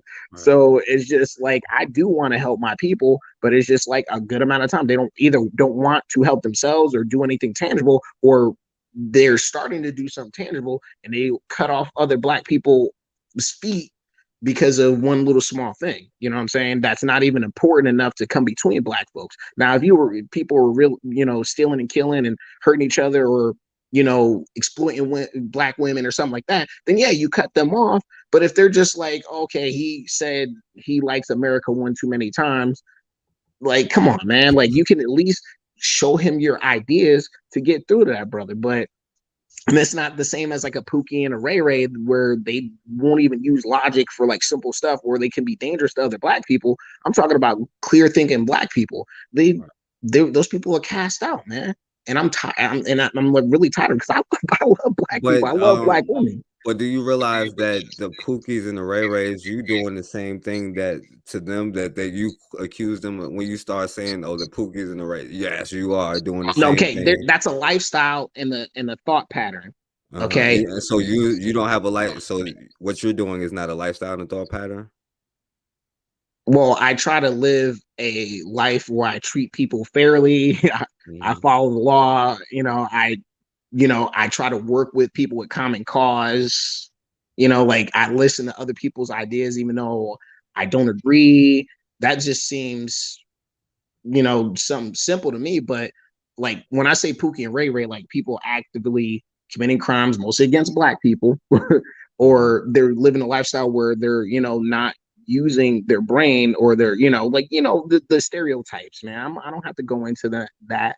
Or whatever people live in that. That's the thing. You don't think that's a stereotype, or like, Well, if you're living that lifestyle, it's not a stereotype. I'm talking about a proven person with that type of negative lifestyle that's a detriment to themselves and their community. That's what I'm saying. I'm not saying if I see a brother sagging his pants, I'm like, oh, there's a Pookie, like, nah, man. Like, I'm talking about you try to come and treat with the brother and parlay with them and see where they're at, or try to see if you can make common cause and work with them, whatever. And they on some other stuff that's just not constructive. That's what I'm talking about.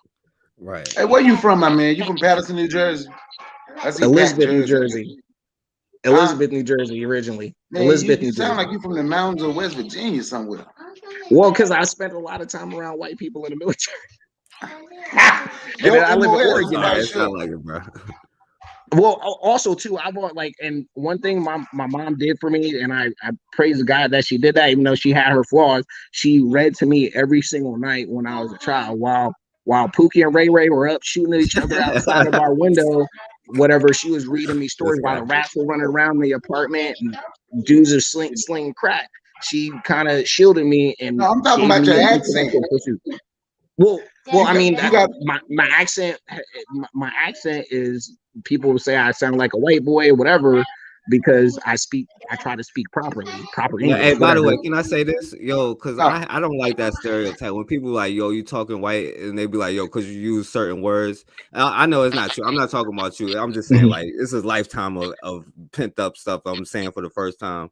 You know what I'm saying? Like, yo, it doesn't mean like you saying big words. It's just the way you talk. Like, hi, That's I'm true. going to something. It's not, you didn't say a big word. You know how Richard Pryor comedians used Yeah. to imitate. They never said a big word. They just said, Yeah, that's true. you know, it's No, like a he rich, sounds like he you from know, the mountains of West Virginia.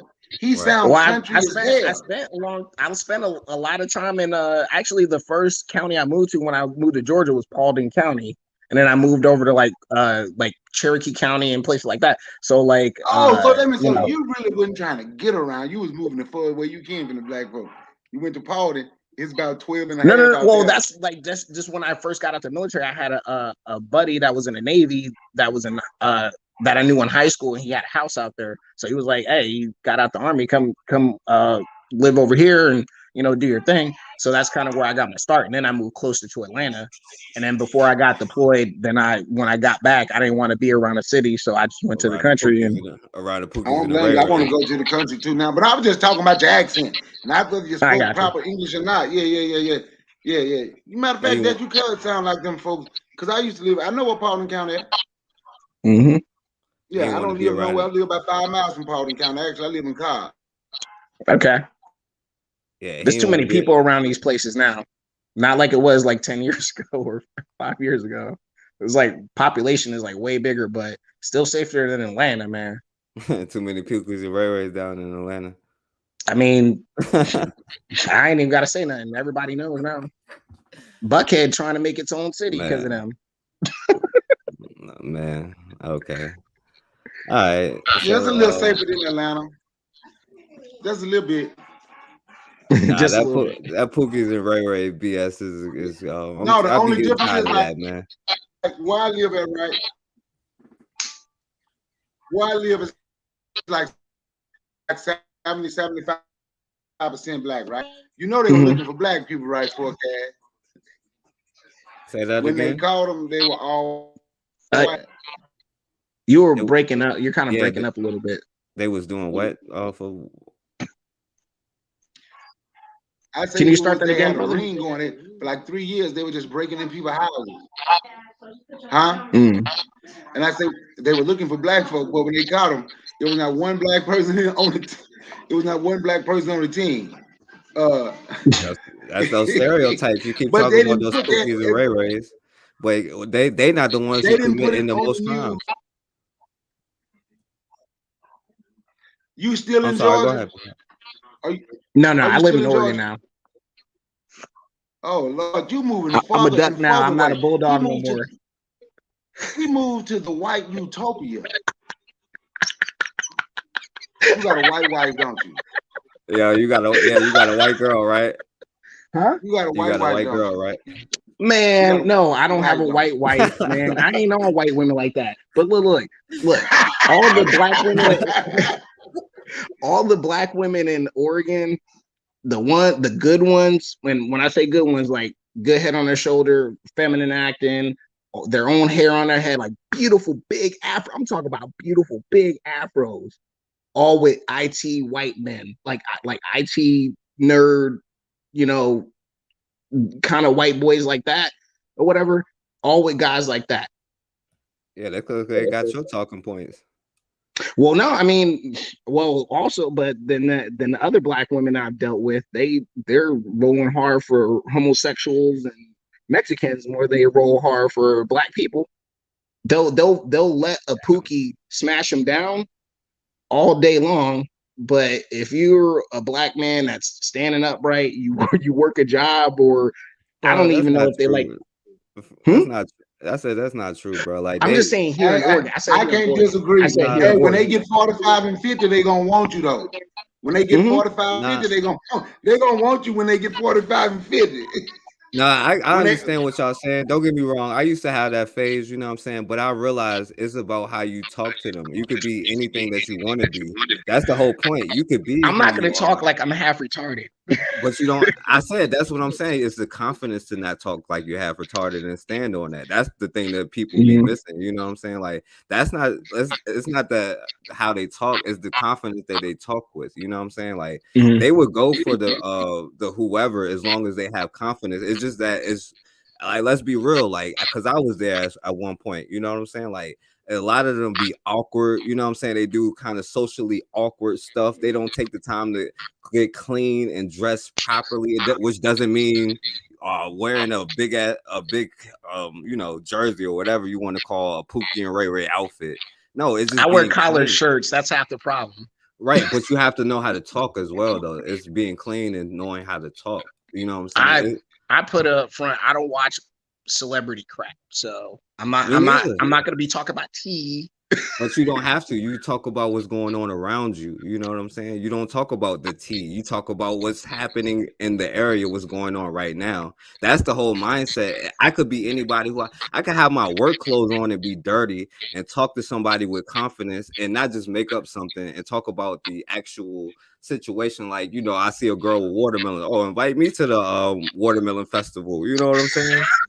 Like, that, Okay. like just something like that. I agree with that. Confidence is a lot. Confident, conversation, well equipped. Shit, that's your conversation if you got on work clothes. But forecast, I love sisters just like you. But I'm gonna be honest. Me at the age 50, I done seen bump into a whole lot of them. 40 to 50. When they gave all their good years chasing nothing. Then when they get older, they wanna, and I'm just being honest. And when you get older, you'll see. I'm just saying. No, I'm not gonna lie. Like I said, in my younger years, I see that, and there are, because not all women is good women. You know what I'm saying? Mm-hmm. Don't nobody get that twisted. But I was a cab driver. There's all kind of women out there. Like that's why I don't want to hear that BS. There's nerds. There's the hood Jones. There's the business ones, and they are nice people when you talk to them. You know what I'm saying? Like you can have a good conversation, and then it's just about being able to talk to them. That's all it is. Like I'm telling you, like you can have any swag that you want as long as you stand on that swag. That's what a lot of black people or black men is missing, and that's not giving black women an excuse, because I'm not saying black people don't have toxic traits and stuff like that going on. You know what I'm saying? But we would disagree where those traits come from. But yeah, but you could be who you are, Pat Jersey, and talk to a woman, and I am. That's why I get women. Exactly. That's my point. Thank you. But I don't get as many black women though. That's the only problem. So man African and ain't with the black women, dude. That's against the Pan-African rule, my man. I might mention black women. I plan on going to Africa, to be honest. I've been to North Africa before, but I actually want to go. I was thinking about really just because I was actually, and I don't even do this, but I was talking to some girl from Gambia, and I'm like, she's fine.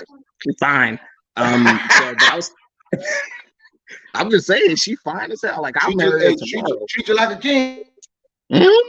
Treat you like a king. And I'll treat her like the queen she is. You know what I'm saying? So that's why I was like, I'm ready to go to Africa and import me a wife over here. So, because hell, my father, he's from Jamaica, and so if it wasn't for black folks from Africa or the Caribbean, shit, half our numbers in North America wouldn't be nothing without. So you're not FBA. You're not a Pan-African FBA. No, I don't rock with Tariq and Yvette Carnell and all them. They're buffoons. Hey, Pat Jersey, it ain't no Latino women in Africa, bro. I ain't worried about that. They mess with their own mostly anyway. So I know. I'll just mess with you, bro. But yeah, it's so Asians. Asians. Oh damn, they the bottom of the list for me. I'm not gonna lie. You called me racist for that one. I ain't gonna lie.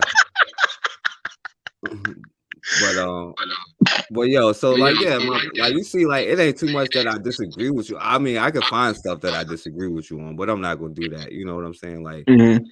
But like I said, I'm not talking about black people just begging or whatever or doing nothing. I'm talking about learning from the same stuff that's been happening over and over and over and over, and we having the same conversations, because the stuff you said, they have said in the 1800s, and something has to motivate us to actually take action, and maybe, just maybe, seeing it will make people, because when you look at the rallies, people stand up. But you know what we should be mad about? That the fact that our parents died at 50, 60, 70 years old from diabetes and stuff like that, you know, because we don't have enough information, or that our kids go to schools and we don't have enough control over the curriculum. That's the stuff people should be mad about. But I mean, I already don't get on here and show talk about beef videos or call black people the N-word or talk about this and that. So, you know, this is the thing that people get motivated off. When you see all of the protests and stuff, what happens is when somebody gets killed. You know what I'm saying? So it seems like this is what it takes to get people motivated. Okay, let's take them where they are and bring them to where we need to be. You know what I'm saying? Like, because that's the only way you can make change happen. You know, so Yo, trust me, like I'm ready to tear the city up. As soon as they're like, we're trying to get black boys to be able to read at a functional grade level, and they're like, let's burn some shit down to make that happen. I'm gonna be first one doing that. But we keep, you know, or not we keep, but like certain groups and stuff. Like I'll use like Oregon as an example because they got plenty of black people in Portland, and they just get mad at, you know, white people. Let's just keep it 100. But when you talk about the reading level to like just black women, especially because they be on that black girl empowerment stuff and they don't care about black boys, but you say, hey, black people, we need to organize or coalesce around this one issue. And I'm talking about like black literacy rates, crickets. They're like, oh, shut up, you coon, you like George Washington. You know what I'm saying? They just talk like that to you, so you can't even get traction. So that's why I'm like, if there's like a black group somewhere and like, hey, we're gonna run up on the Board of Education or whatever, and trying to make these changes to the curriculum so black boys have a fighting chance in a few years. And if somebody needs to start burning something and getting arrested for it, I'll be right there because that's something worth Hey, you know what? doing. Yeah, go ahead, I agree with you. Tell them about the school board thing and the plan that you got for black boys or whatever. That is something that I was just talking about. How when you talk about going up to these schools, do you have any kids? No. When you talk to people with kids and talk about going to these schools, they do a lot of complaining. So I agree with you. But when I say let's go to the schools and let's go make a change, when the person went, guess who that was? Me. When it was time to go to the city council and stand up and speak, after I spoke, they all got away from me. So I do agree with what you're saying, but my thing is right. Like for me, I don't just focus on black boys because our black girls have the same problems. They have the same problems. See what has happened? We has gotten caught up in this propaganda and making it seem like it's black man against black woman. No, it's everybody against black people. And our women, it look like they are moving ahead, but if we just watch, we're all treated the same. Now, if they give a black woman a job making more than you, right? Mm-hmm. Why be mad? She your woman. Be happy she's making 6 figures. Shit.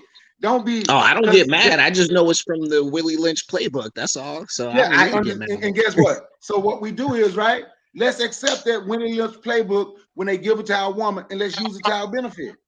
Man, I'm gonna tell you something. My wife passed away. My wife passed away 16 years ago, right? I was making about $50,000-$60,000 a year.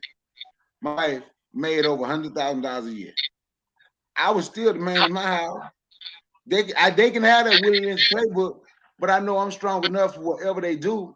I'm gonna use it to my advantage. See, they thought they was gonna pull my woman away from me. No, I gave an incentive just because I'm still a man, regardless. I hear too many dudes getting mad about that. What they giving the woman and what they're doing for the woman, and don't do it for us. I understand what you're saying. Don't get it twisted. I'm not the man who would say a black man shouldn't go out and mentor and do things for black boys. Yes, you should. I agree with that. Just like women should mentor the young girls. I agree with that, right? Mm-hmm. So I'm not disagreeing with you saying we're gonna do something to make stuff better for black boys. Our women need to be doing it for, and then we come together and make it for black people. But yes, that's the man role, to make sure that boy grow up, to make sure that young black boy grow up to be a respectful and respectable young black man. So no, I agree with you. I agree with you on that. You have to get more mentoring programs. I've been a part of 2 mentoring programs, trying to want to create my own now, but It's hard to create it when it's just you. When everybody Yeah. talk, but when it's time to do the work, don't nobody want to do the work. The work is hard because once you do work, you accepting responsibility, right? And accepting responsibility, I'm gonna say this the nice way as possible. A lot of black men don't want to do that. We don't want. We don't want a lot of black men. We don't want to be accountable. I was like that We too. I want. used to complain all the time until I started actually going out and doing tangible stuff to, try to help black folks and just people in general. But yeah, you're 100% correct. Just a bellyacre and a complainer. But obviously, I'm just glad I broke out of that because there were other people that are like, "Hey, that guy's doing this amazing thing." He's like, "Nah, I just got on my freaking feet and started acting." So I agree with that 1,000%. Yeah, definitely. So, Pat Jersey, I don't know if you disagree with anything else, but if you want to say something, we'll keep Oh no, going. it's that was it. Just I guess in hindsight, I got triggered at just the surface level of your content, and I drew a conclusion that was incorrect. So that's Right. kind of where that came Hey, from. and can I tell you something? My stuff work. That means I want you to get triggered. You know what I'm saying? Like I want you to get pissed off about it. You know what I'm saying? That's the whole Well, point. it actually helped us connect and understand each other better. So that's Exactly. so you don't. I guess you don't win this one. I mean, I don't look at it as winning and losing though, But you know because what I'm trying to say. yeah, I get you, I get you, and I appreciate you for coming on here too, for having this conversation. You know what I'm saying? Like, and this is why I don't be like, yo, if somebody has a different opinion or a different view, because like I said, there's stuff that I don't agree on, like that you would probably say. But I also think that it's important for us to be able to build whatever we have to build. Like I always say, we can't help somebody or feed nobody if we're not, you know what I'm saying? Like if you can't feed somebody, you can't tell somebody to follow you. You understand? So I understand that completely, but also I understand that black people are in a position right now where like cuz I don't agree with that power to all the people, all the oppressed people. When you start talking about that the poor white people, those was some of the most violent people there were, you know what I'm saying? Like they were the ones who was leading all of the race riots, like no BS. Like the police back in the 1920s, 1910s, that was the Irish immigrants. They taking our jobs, kill them. Like, yo, those niggas got pianos. Let's go lynch them and take their stuff, So I do say all, but for me, I have a mentality about good, fair, right, wrong, fair, unfair. It's about winning and not winning. Right now, we're not controlling our resources. Your enemy uses whatever propaganda that they can possibly use to get, like when you look at the war in Ukraine and stuff like that, you see all the videos they show to get people to put the little Ukraine flags up on their page and stuff like that. So why don't you think that you should take the same things that has been successful against you and all of the things that do work in the past, and then and get rid of the things that don't work? You know what I'm saying? So but yeah, if y'all want to say anything, I was gonna keep going with the videos, but y'all can stay on. But if y'all want to Now I'm say gonna anything. get off. I'm gonna get off. Hey Pat, I'll let you. hey man, All right, it's good salute, meeting you, man. Bakari. You should get my email and hit me up, man. I enjoy talking to you. You all I right with me? definitely. Well, I've always loved you, brother Bakari. Just remember that because the first time I ever saw you, obviously, is on Brandon's channel, and and you were one of the few people that were talking about like making sense, So that's why I've always rocked with you anyway. So. And you all right with me? You said some things that make some sense. I had to disagree. Sometimes I disagree just to disagree. But but hey man, take my email and hit me up.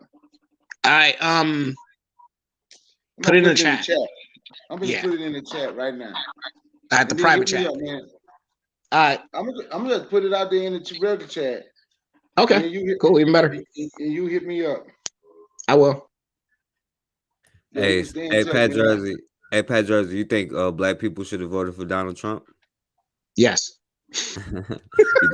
you think black people should vote Republican down the ballot? No. Really, it's politics are local. So the more because I'm just gonna be 100% honest. The national level, it's already done. Like the empire's on fire. It's over. The best thing is local. That's where you can affect most changes at the county and the state level. And that's where because like me, I'm involved in Oregon politics in certain ways and stuff like that. And, I want to make sure Black children aren't aborted, or I want to make sure we keep our, even though those are like quote unquote Republican issues, but no, those are issues that Black people, we need. Like, if we're going to, we need weapons and we need children. I don't even know, that's like that's simple to me. So, but like I said, like where Black people can do the most is at the county level. Like, So start there. let me ask you a question, right? And before I ask you this question, I'm gonna let you. I think Trump. If we were gonna vote for a president, I think Trump would have been the better choice too, right? So let's see if we have some of the same reasons. Why did you say vote for Trump? Then I'm gonna tell you why I said it before I go. I think just a lot of the social issues. I just see just for one, like, we don't need to confuse our young boys and girls about their sexuality, things of that nature, but also they need to be able to keep more of their money in their pocket so they can do stuff with it instead of crying for the government to bail everybody and their mama out. They need to keep more of their money and do what they need to do with it so they can live better. Just simple stuff like that. Okay, well, I'm gonna tell you why I said it, right? For all these people that screaming reparations, right? Once again, I let people know that ain't me. But I think if Black people truly wanted this country to do something for them, I think Trump arrogance, narcissism, and ego could have been used against him. Because Trump would have done something just to say, look at me and I did it. Donald, see, if we get past the crazy, because he was going to say it like this, look what I did for my African Americans. He was going to make like he owned us. He was going to do all that. But if you get past the words, you could have used his arrogance against him. And it's like the Democrats would be like, we have a gold plan for Black Americans. I have a platinum plan. I love African Americans. Yes, because of his arrogance. And we should have used that against him. You understand? Really, we could have played them against one another, have them fighting one another. And we should be out here doing our thing. But instead, we fighting one another and they doing their thing. But we should be doing our thing and having them fighting against. Because if I was a Republican, I wouldn't do anything for Black people either, because you're not going to ever vote for me. If I was a Democrat, I wouldn't do nothing for Black people either, because I know I ain't got to do nothing. You're going to vote for me anyway. Hey, let me ask both of y'all real quick before y'all leave. Hey, Pat Jersey first. Do you think Donald Trump was good, or do you think he was the lesser of two evils? And just at this point in my life, any president that you pick is the lesser of two evils, because they're gonna maybe do 30 to 40% of what you want them to do or something like that. So I think about it, I'm very cynical when it comes to national politics, because most of the time it's rigged in certain ways. And also to the federal government, I believe there's a deep state that no matter, say if you come in and like, we're gonna fix this, we're gonna do that, and it's just like all these unelected bureaucrats that are like, no, we're not, because we own these institutions. So I just think it's kind of more or less a waste of time at the national level. You can get stuff from the federal government to your state to like help your state, but other than that, that's all it's good for, is just writing checks. Other than that, or making rules to fuck with you, that's all the federal government's good for. All right. Okay, I got you. Bakari? Do I think Trump was good? Nope. Do I think he was better than Joe Biden? Lesser of two evils. I was gonna get that now. They both the same evil. They just evil in different ways. Ain't no such thing as left as two. To me, ain't no such thing as lesser two evil. Evil is evil. Both of y'all. One of them. Okay, I'm gonna say it like this. Let me explain the evil. One of them will drop a bomb on you, and the other one will gonna drop a bomb on you and kill you instantly. The other one is just gonna feed you rat poison slowly and you die. You still have the same result. You're dead. So ain't no such thing as the lesser two evil. I just think Donald Trump was more useful. Mm-hmm. Just like Dick Gregory said, one give you hot water, one give you cold water. It's still water. Yep. Yeah, I just think Donald Trump was more useful.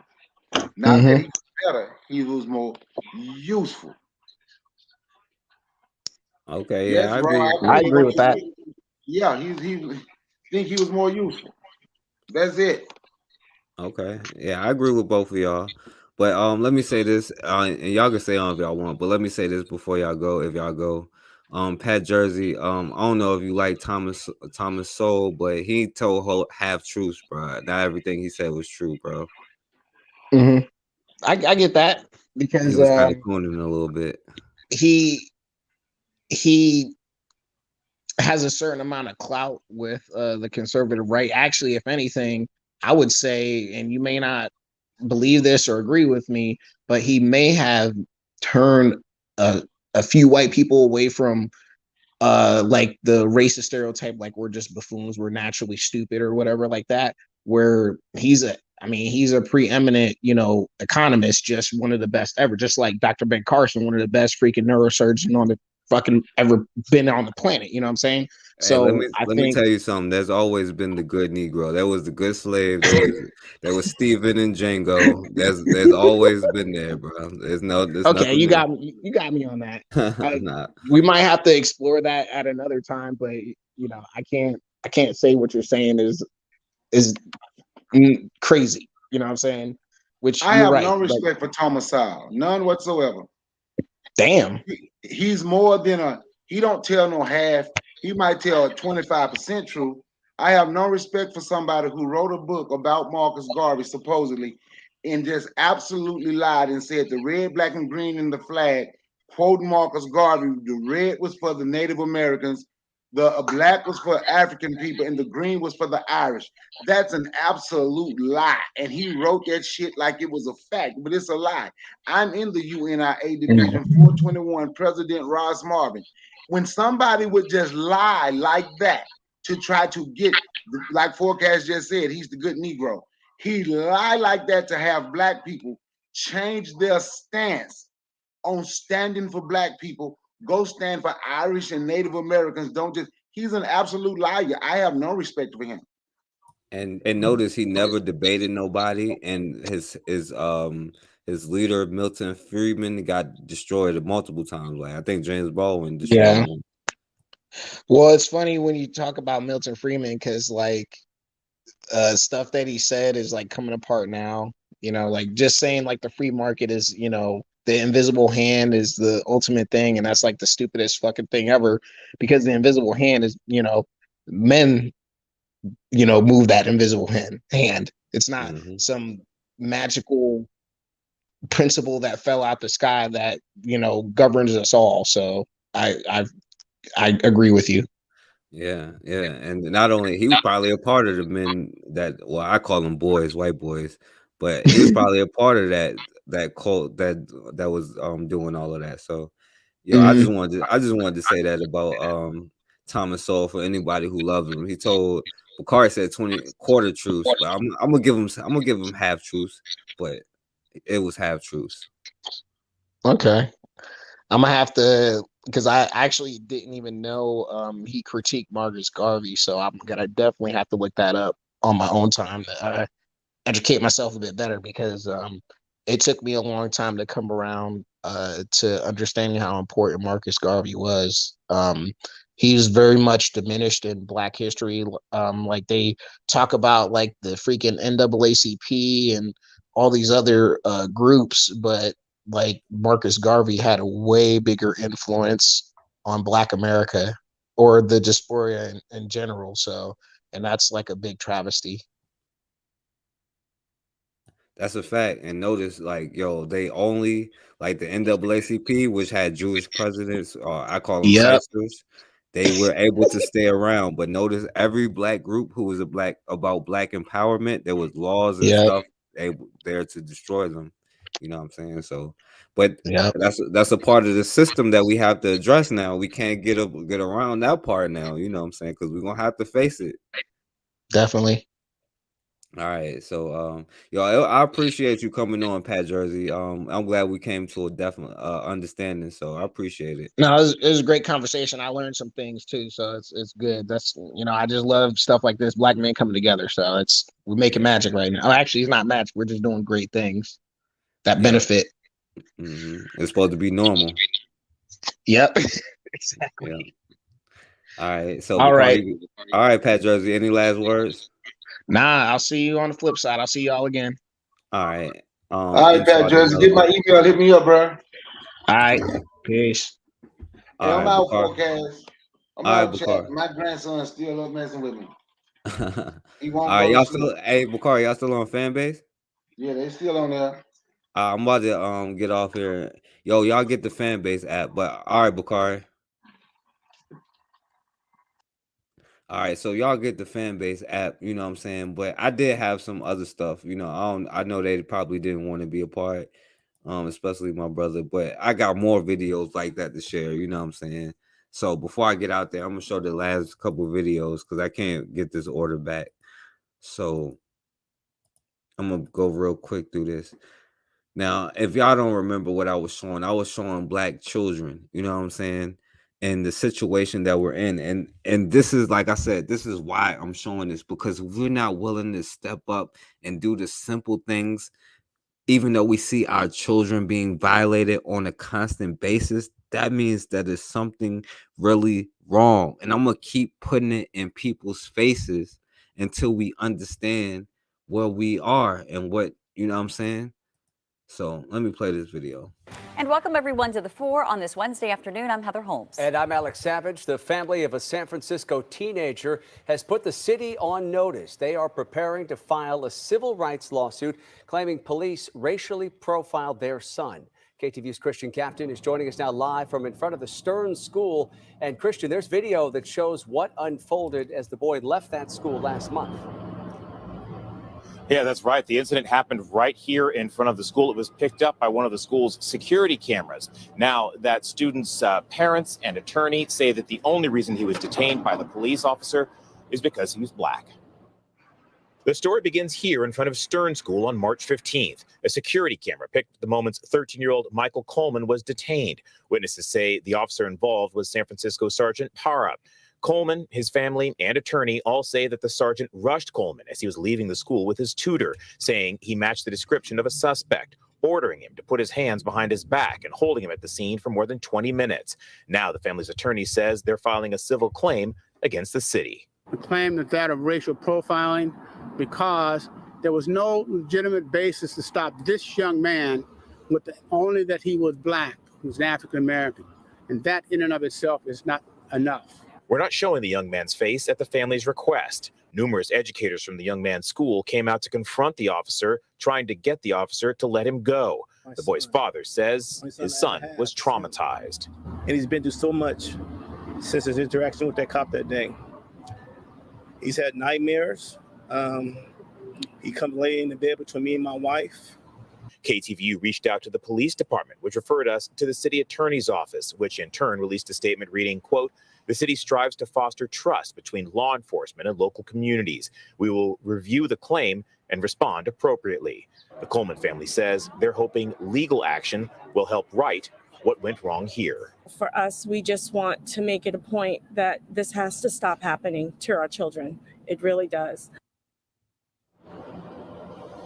Just this afternoon, we received a comment from the San Francisco Police Officers Association. It reads that, quote, "It's no surprise that a trial attorney is looking to extract money from the city, but the San Francisco police officers focus on behavior and suspect descriptions when they make stops or detain people, period."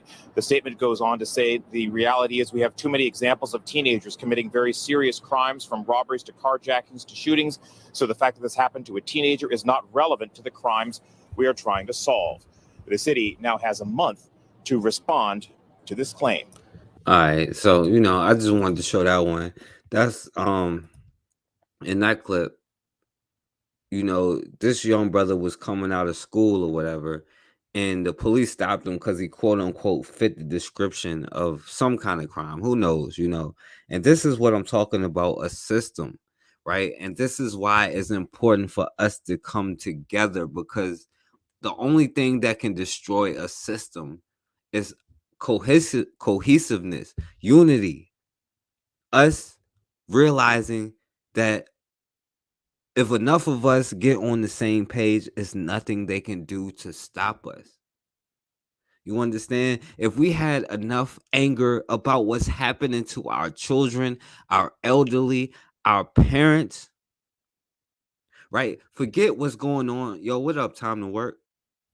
Forget what he's learning in the school. The fact that he comes out of that school after learning Christopher Columbus discovered America, then gets racially profiled for the same reasons. At some point, you have to say enough is enough, and I have to do what I have to do.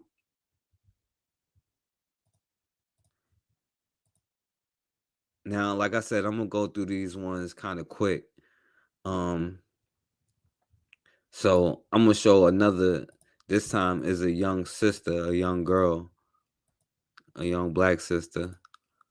So I'm gonna show you her. So what happened to this young sister? This 13-year-old child is being handcuffed and hauled off to juvenile hall for a crime she did not commit. Nia Wims is in tears. She's accused of making threats against her school in Pembroke Pines, Florida. But her attorney says Nia was actually framed by another student. Nia was held for 11 long and scary days at a juvenile detention center. Her mom says that a student who'd already been bullying Nia took the harassment to a whole new level by impersonating her daughter on Instagram, then threatening to bomb the school and kill a fellow student. I spoke to Nia and her mother, Leslie Davis. What did you feel when you saw the officer take your daughter and put her in handcuffs? I said to her, you're going to handcuff her too? As Nia was locked up, she begged police to investigate who was really behind the threatening messages. But they say police failed to track down the source of the threats for 2 months. Police claim their investigation was delayed because Nia's family initially did not cooperate with investigators. They needed to acknowledge they were wrong. We screwed up. Don't try to pass the buck on a 13-year-old little girl and her mother, saying that they didn't cooperate. This is something that she'll carry on with her for years. The school tells us the safety and security of their students is their top priority. The charges against Nia were dropped, and police say the other student, whose name has not been made public, ended up being charged instead. All right, so yeah, I just wanted to show that one. I'm gonna go to the next one. But yo, this and by the way, I don't know how many threats, because like yo, I was showing for a whole summer that they was making threats about January 6th. I was showing for a whole summer how they was talking about being armed, but nobody made any questions. But this young 13-year-old was put in jail for 11 days before they even investigated and found out somebody hacked her and did that. Now, this is the stuff I'm talking about, but I'm gonna go to the next one because this is another case of a young juvenile who was See on Local 10 News. Charges dropped against a teenager who was arrested for allegedly making a dangerous threat, but it turns out police got this one wrong. Local 10's Rush Lowe spoke with her and is live now with our exclusive tonight. Rush. Kevin, let me tell you the significance of this story. You remember a couple of months ago, we had a number of teenagers arrested throughout Miami-Dade and Broward counties for these bomb threats. And now we're starting to hear at least one story of a teen where those charges were dropped. And any parent can relate with the anguish of this mom. Take a listen to 13-year-old Nia crying to her mom. It's tough to be embarrassed in front of your neighbors. It's something that you'll never forget. On November 19th, Nia was placed into handcuffs outside of her home. She was in tears. She was accused of posting a bomb threat against her school on Instagram. My mom's friend lives right upstairs. She looked at me and she was like, "What happened?" And I was like, I wanted to hide because it was so embarrassing. Did you say, "I didn't do this"? Yes, she did. I didn't do this. I didn't do this. I kept telling them. They didn't listen.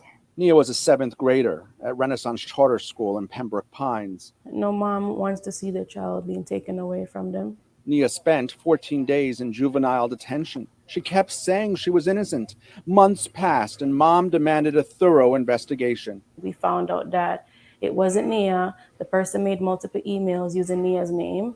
Mom says when police investigated, they found that someone made a fake email with her daughter's name to create that Instagram account. At a court hearing on January 28th, charges were dropped.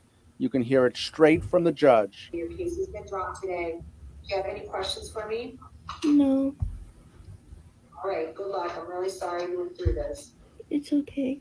But this family says the damage was done and this shouldn't happen to anyone else. Before you place a child in handcuffs, Mom says, there should be a thorough investigation and a life shouldn't be damaged. And this mom tells Yeah, so yeah, I just wanted to show that one. Yo, what up, Blue? Yeah, we definitely won. But yeah, I wanted to show these videos, you know. There's a couple more. Let me see. This one was from a couple of years ago, but this one kind of made me mad, and I wanted to show it again because, you know, like I said, I'm showing these videos with the children in these situations who haven't even had time to develop no kind of ideology to quote unquote protect them. And I don't want nobody to get offended when I talk about ideology, because I'm not talking about your particular ideology. I'm just saying we have to come to a point where we have to leave it at the door. When are our children's lives going to be more important than anything else? Because if somebody knows they can come into your community and violate and hurt your children, and you're going to sit there and argue about everything under the sun, they have nothing else to do. Right? Why would they ever fear you? Why would they ever stop? You don't have no friends, and that's probably the thing I would agree with him on. We have no friends. Because nobody's ever going to respect somebody who doesn't have respect for themselves. And no matter what nobody wants to think, we're all seen as one big Negro. I don't care what you believe in. I don't care who you think you are. You're no different from nobody else because you're going to be seen the exact same as all of us. When you riding down the street and the police behind you, you're going to get that same nervous energy. Whether you Lewis Henry Gates or John Henry Clark. Because we don't feel like it's more important to protect our children and what they're going through than to argue about meaningless things. We don't feel like it's important because, like I said, he mentioned he saw the last video about what happened in Lawrence County, Alabama. If we can't control what happens to our own feces, what else can we do? How can you complain if you got to go to somebody else to dispose of your own feces? But I guess this same thing happened in hundreds and hundreds and hundreds of years. It's not enough to make you do what you got to do. I'm going to go to the next one. All right, so this one from a couple years ago. Police in Wauwatosa, Wisconsin say it was a big misunderstanding. Officers mistook an African-American teenager for a robbery suspect and handcuffed him. As Michelle Miller explains, the teen was only riding in the car with his white grandmother. Come out with your hands up, face away from us. After ordering 18-year-old Akil Carter out of his grandmother's car. Hands up high in the air. Face away from us. Walk to the sidewalk. Police placed him in handcuffs and ordered him into the back of a squad car. Officer Gabriel's going to get some information from you, okay? Grandmother Paulette Barr had just left church and was driving Akil to work when police stopped them. Officers say they initially started following them after an African-American man and woman identified the vehicle. They said it was carrying a white woman who was being robbed by two black men. But police say they never got a formal statement from those witnesses because they left the area. The family's attorney is skeptical. It seems strange that for all the dash cam footage the police have turned over, we have not seen anything where the officer's interacting with these people.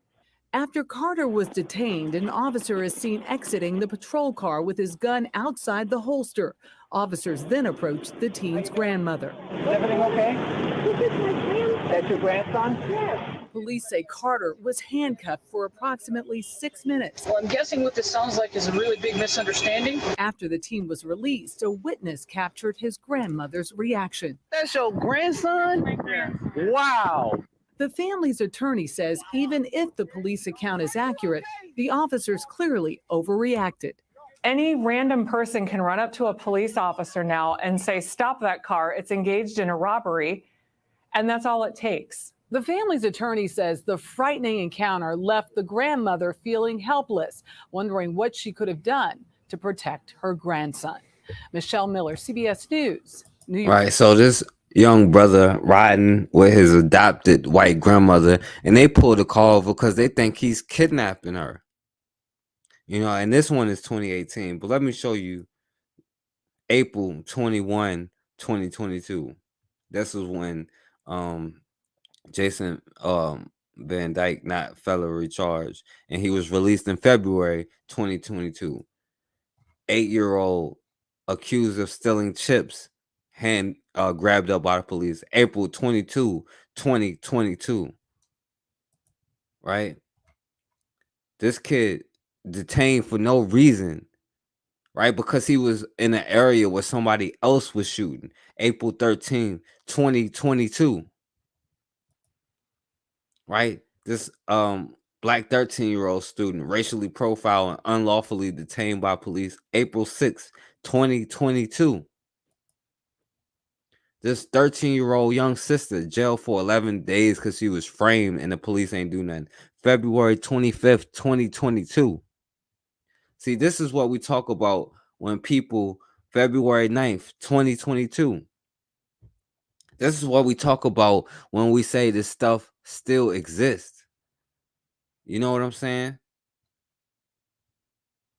So let me go to the next one, because somebody mentioned it in the chat earlier, and I said I was going to get to it. And these are the last couple of ones I'm going to show. Because I want to show the same thing, but what if these kids aren't black? So let me show this one. After several reports of guns inside a St. Paul high school, some families say enough is enough. And they're demanding enhanced security now for the safety of students at Harding High School. Our Paul Bloom is in our newsroom tonight. And Paul, charges filed today in what's really kind of a scary episode inside that school just a couple of days ago. Tim and Karen, we are talking about allegations of a loaded and chambered handgun inside Harding Senior High School. Apparently, the young man here talking about a 16-year-old with his hand on the trigger while inside the office of an administrator as the school goes on lockdown. Clearly, there are some frayed nerves in that school community right now. Clearly, they're getting in there. And whatever's happening, the message isn't being sent that guns aren't acceptable at Harding. And we need to make sure that happens. Not only is Barry Put metal detectors in their schools. Hand frustrated here, frankly, he has some serious concerns about what's going on inside Harding Senior High School right now and the safety of his daughter there. The district and St. Paul police confirm several gun-related incidents inside the building over the last few months, including a frightening episode just this week. Now, when it comes to guns, you know, the funny thing is a fight, an argument, broken property can all be repaired. Once somebody pulls a trigger and a round leaves the chamber, you can't put that back in a gun. According to court documents, the Ramsey County Attorney's Office has filed felony juvenile charges against a 16-year-old student who brought a loaded handgun into Harding on Wednesday. The petition states that the agitated teen had to be subdued in the assistant principal's office while the school went into lockdown. At one point, he allegedly had his finger on the trigger with the Glock in his sweatshirt. Finger on the trigger on the Glock in the school. Right? Now, we seen black kids get yoked up for having stolen, quote unquote, potato chips, 25 cent potato chips, even though they probably like 50 cents now. Finger on the trigger, 9mm Glock in pocket. In school, by the way. Shirt pocket. Fortunately, staff was able to restrain him until police arrived. No one hurt. And that incident comes on the heels. Look at this white on white crime. Of another disturbing report of an armed altercation in a Harding High bathroom A witness capturing the encounter on their cell phone and sharing the video on social media that quickly spread across the Harding community. By the way, who robbed somebody at their school? What the? While Fox 9 has not independently confirmed this is the exact video, and a former teacher in the building insists it is. He argues that it is now time the district think long and hard about implementing some type of metal detector. And by the way, look at this psychotic behavior. This And white boy got a mask on, but he got a gun in the bathroom trying to stick somebody up. Former teacher in the building, But at least he ain't spread no diseases. Insists it is. He argues that it is now time the district think long and hard about implementing some type of metal detector security for campus. Is that the kind of school we want our kids to be in? A little bit more about that bathroom encounter with the cell phone video. That was first reported April 1st. Now, police tell us it appeared to be between a 16-year-old suspect trying to get access to a 15-year-old victim's cell phone. Gun at one point pointed at the youngster's head. As you saw, it's not clear whether or not charges were filed in that one. But in this week's gun incident, that young man now facing several counts, including possessing a dangerous. No, yeah, he has a gun. And let me see real quick. All right. So, yeah, I'm going to go ahead and show the last one. But I just wanted to show y'all that, you know what I'm saying, this little white boy with this gun at school. But let me show you this last video. You know what I'm saying? 10:33 on the Pasco. It's a cul-de-sac facing west. Cul-de-sac facing west again, missing Echo Point. Is there unit unless the one at this time? 63 boys 97. 63 boys 97. Stop! Please stop! Please stop! Alright, the door on the outside. I got lots of people over on the driver's side. Step up slowly and turn away from me. Turn away from us. Turn away from us. I need you to back up to the sound of my voice. Walk back towards me. Keep going. Keep going. Keep going. Side step to your right. Side step to your right. There you go. You're gonna stop right there. Get back in your house. Get in. Yeah, get in the house. Get in the house before you get arrested. You need to go in the house. Everything's under control. You need to go in the house, man. You're good. Everything's gonna be fine. We'll talk to you in a minute. I want my son in my house now.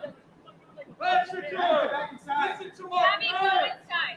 Go inside. Go ahead and open that door. Don't step out and face away from me. Do you understand? There's currently doesn't want to exit the vehicle. Make an additional call. 10-4, copied on the patch. I'm gonna come and grab my son. Hands up. Keep your hands up. Face away from us. Face away. Walk back to the car. Hands up. Keep your hands up. Y'all would know better, but I guess they're Italian or something.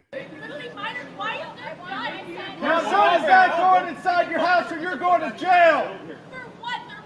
Can I grab my phone? No, leave your phone. I see the bitch in all of your fucking eyes. I need those guns fucking shoot. Unload it. Unload that fucking thing. Get on your knees right now. Get on your knees. On your knees. We got it. You can relax.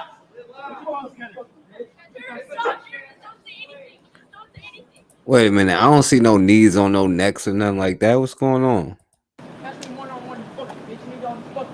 Hey, shut up! Stop now! Shut up, Israel, now! Runa, stop! Hey, stop, dude, please, and I love it, stop! Stop, please! Now! Stop! I got commands. Don't give a shit about your fucking investigation. I see me constantly doing the best out here, right? Get the fuck out of here. Fucking minors had no, not whining. These are fucking... Now, you know, if those black women, they were like, oh, you impeding the investigation. You better back up before we arrest all of you. Get your fucking investigation. Get the fuck out of my fucking face. Fuck out of here, bitch. The fuck are you recording, huh? You dumb fuck. The fuck out of here. Keep going, what? Fuck you and your fucking mother who fucking birthed your stupid ass. No, back up. No, you're in the way. No, you're going to be arrested for all of that stuff. You know what I'm saying? Yo, See, I understand that a lot of black people don't want to see the stuff that I'm showing you because then you have to actually address it. See, I get it, but there's no way around it. And you're not going to tell me that this kind of stuff does not exist when I live it in my life every single day. And you see, I'm pissed off like when I get pulled over and they violate my rights. What can you really do about it? Unless you got an army or a nation, or I can get on my phone and call 10 people with guns to pull up. What can you really do? You see, that's the double standard. That's the code. See, we have, like, I always talk about getting on code, and they be like, yo, you can't say get on code because you have to live by a code. But this is an example of somebody who lives by a code.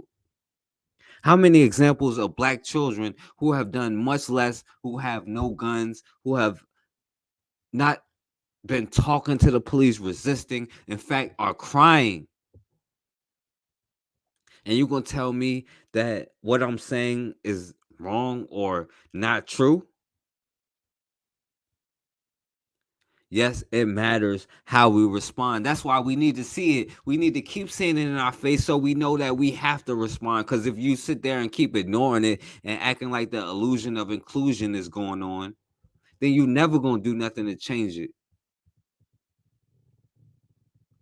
And that's the mind frame that we got as a people. Well, okay, we can record it and we'll get angry for a little while, but we won't really do nothing about it.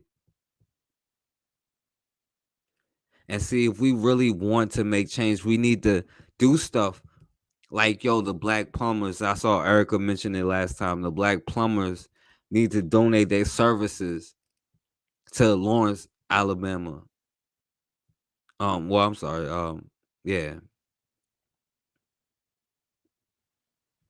But we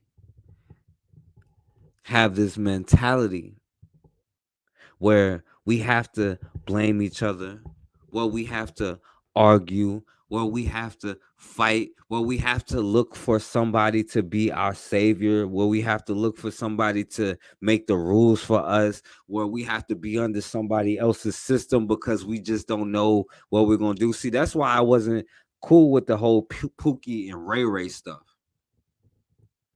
Because, see, the same stereotypes that he got, the same people look at him as Pookie and Ray Ray, as quote unquote Tyrone. These are people's names, and that becomes a slur.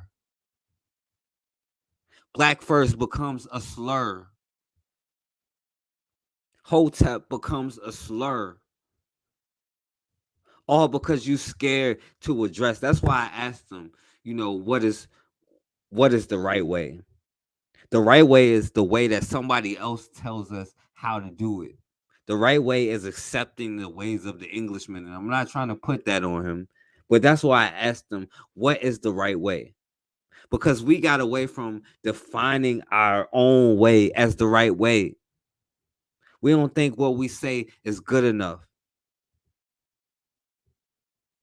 You have to trust in your own self. That's why we have to get rid of these so-called excuses. Because if you notice, the people who often say, oh, well, we have excuses, have their own excuses of their own as to why they don't like their own people. And excuses that if they would take accountability for themselves, they could overcome. Because I understand what people say about black women, and I'm not going to act like it's not trauma in our community, but I also know that, number one, human nature is human nature. When you're confident in who you are, and this is why we talk about, when we talk about having programs for young men, teaching them how to be men. But when you have confidence in who you are, they're going to fall in line with that.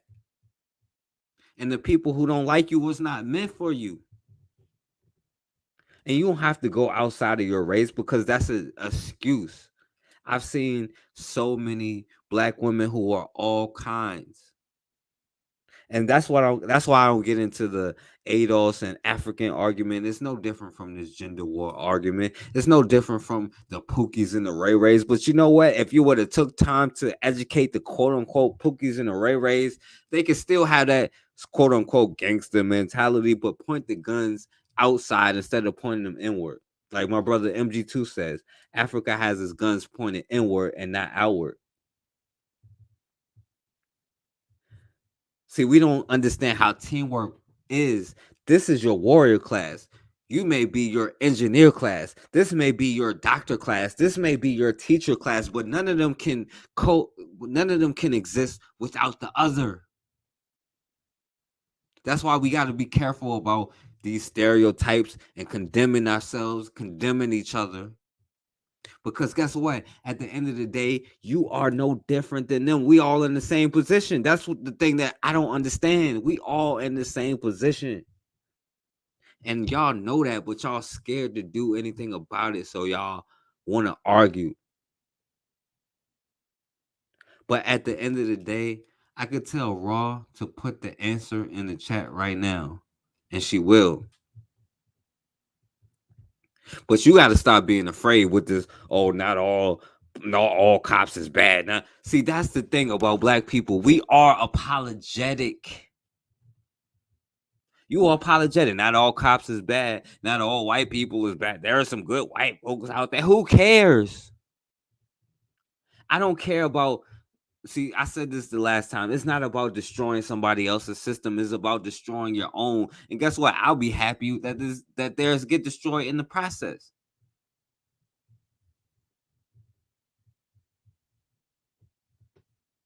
Right. Exactly, my. But see, we act like, yo, you different from these people. But no, you fit that stereotype too. That's why I don't get why black people follow the stereotypes about other black people. Because if you actually go to these places, you'll see how many good people is really in the hood. That's how you know you don't know who's in the hood. You hear the news stories that's quote unquote biased. They'll tell you how biased it is, but you get your information just like those white people in the county. But you're talking about how biased the news is. But have you ever gone to the hood and talked to the old women and the brothers who's just trying to do what they have to do, who working every day? Right, that's a fact, bro. We definitely know enough by now, but the question becomes, why haven't we done anything? And I think it's because you are terrified to be in charge of your own. Right? There is no peace until cancer is annihilated. But we argue about having a code instead of talking, having discussions, think tanks about how to get rid of cancer. We gonna say, no, you get rid of colds by putting pepper under your nose. No, you get rid of colds by putting pepper on the ground and jumping over it. No, you get rid of a cold by throwing pepper over your shoulder. Well, forget all of that. How do we get rid of this cancer? Oh, I know I got to go to the doctor. I got to get this cancer cut out. Then I got to go to therapy. But you know what? I'm going to just throw some salt over my shoulder and hope that works. That's the mind frame that we are in. And that's the generational trauma that we are passing down. The fact that we think we can separate each other from ourselves, and that the Pookies and the Ray Rays is different from the I forget what they call them, but the the quote unquote educated lames. The fact that you think that there's a difference, that's why we're losing.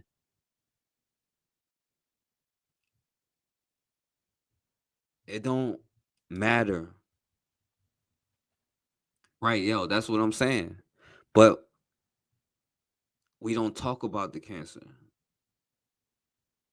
We talk about the effects of the cancer without talking about how we get rid of this cancer. So we can solve, the you know what I'm saying, the headaches that the cancer caused, but we ain't solved the cancer. It's the same source of information and propaganda. And now it's time for a new source of information and propaganda. And I don't care who doesn't like it. You're going to see this all day, every day, because we're not apologetic no more. All cops is here to maintain a system. All of them. The black ones, all of them. All of them want to maintain a system that's there to protect them. You got to put it in your body, bro. That's what they're saying. You know, you got to integrate the pepper into your body to get rid of the cold. But you know, this tumor that's in my lung, it is what it is. Man, stop being apologetic, man. Stop. Yo, Michael Johnson, a hero. And I don't care what you got to say. Right? Nat Turner, a hero. Harriet Tubman, a hero. Madison Washington, a hero. The great Ida B. Wells, a hero. And see, we think it's something wrong when you say that because that shows your sickness. But you're talking to a people who even the people that you're defending would tell you that George Washington was a hero and a great man, and he was a pedophile. Thomas Jefferson, founding father, great man, pedophile, rapist, killer, a great man. But you're telling me I'm wrong for wanting the best for my people? You better start being racist and putting yourself first and not caring about nobody else because nobody cares about you. I can tell you what, you can't negotiate, you can't do business if you're not in control of nothing. They done already gave you the symbolism and took the actual land and the tangibles from you. Mark X is a hero. I don't know who that is, Rob, but hero. All these people is a hero. And don't ever be ashamed and don't ever apologize for who you are. Because guess what? They don't have to be like all black people is bad to pass laws against all black people. They don't have to say all this to call black people thugs and all of this. So why are we afraid when Ahmaud Arbery dies and his father is talking about thank God he got killed because all lives matter? That's a sickness. If you want to call yourself American, do you be like all countries matter? Or do you like mine matter? But see, that's a whole nother thing, you know what I'm saying? But let me get off here, you know what I'm saying? I've been on here long enough. That's a fact, Raw. Team Black United, we win. Stop apologizing for who you are. You have a right to be angry. Our human emotions is smarter than we are logically. Yeah, emotions is telling you, man, it's something I need to be angry about. But logically, you're trying to tell yourself, nah, you know, it's okay. But your emotions is smarter than you. Your emotions know that something is not right, and anger is a sign that action needs to be taken. It's not to be controlled by your anger. It's to show you that actions need to be taken. When you're sad, that's a reason why you're sad. It's not to get away from that sadness. It's to embrace it and realize that something is not right here. Stop apologizing for it. I don't care. Say all of them. Because they all will maintain the system. They may not all want to see police brutality, but you ask them if you want to see America destroyed and then see all. Get away from that John Brown complex. John Brown got countless black men killed. Did you know that? And the first time he tried it twice, and the first time he got away with it because he was a white boy and they let him live, and he got more black people killed. Did you know that? Do you know anybody who fought with John Brown? Did you know that it was a movie called Emperor of a brother who fought with John Brown?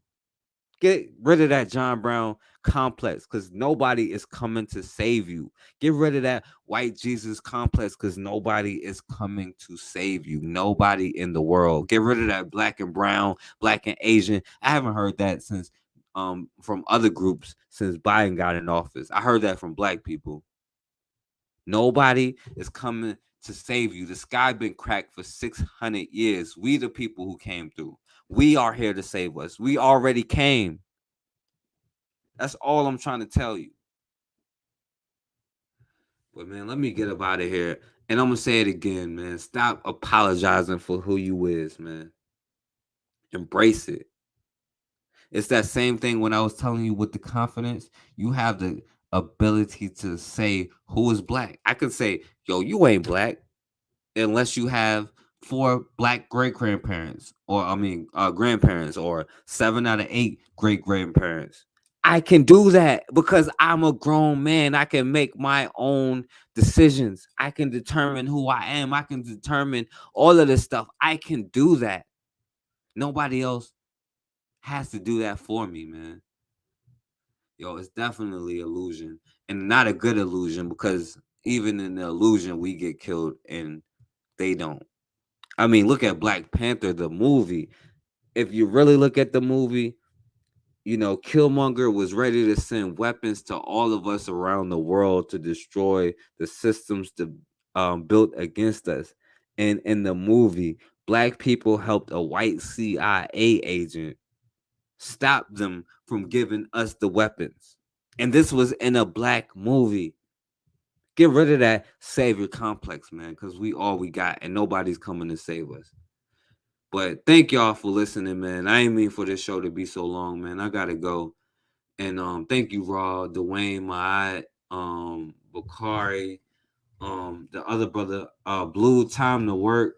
Yo, thank you, Blue, for coming. I wish you would have came on. Steven, Tracy, you know, the other brother, Pat, New Jersey, Catherine, her friends. Shout out to all of y'all, man. There's much love to all of y'all. Make sure y'all get the fan base app, by the way. And we're gonna be on there a lot more. I'm gonna probably do a show on that tomorrow called the same. I'm gonna title it the same thing. So make sure I'm gonna stream it on YouTube for anybody who wanna come on in the chat. So much love. And as always, man, we have got to start standing for something, or we're gonna keep falling for anything.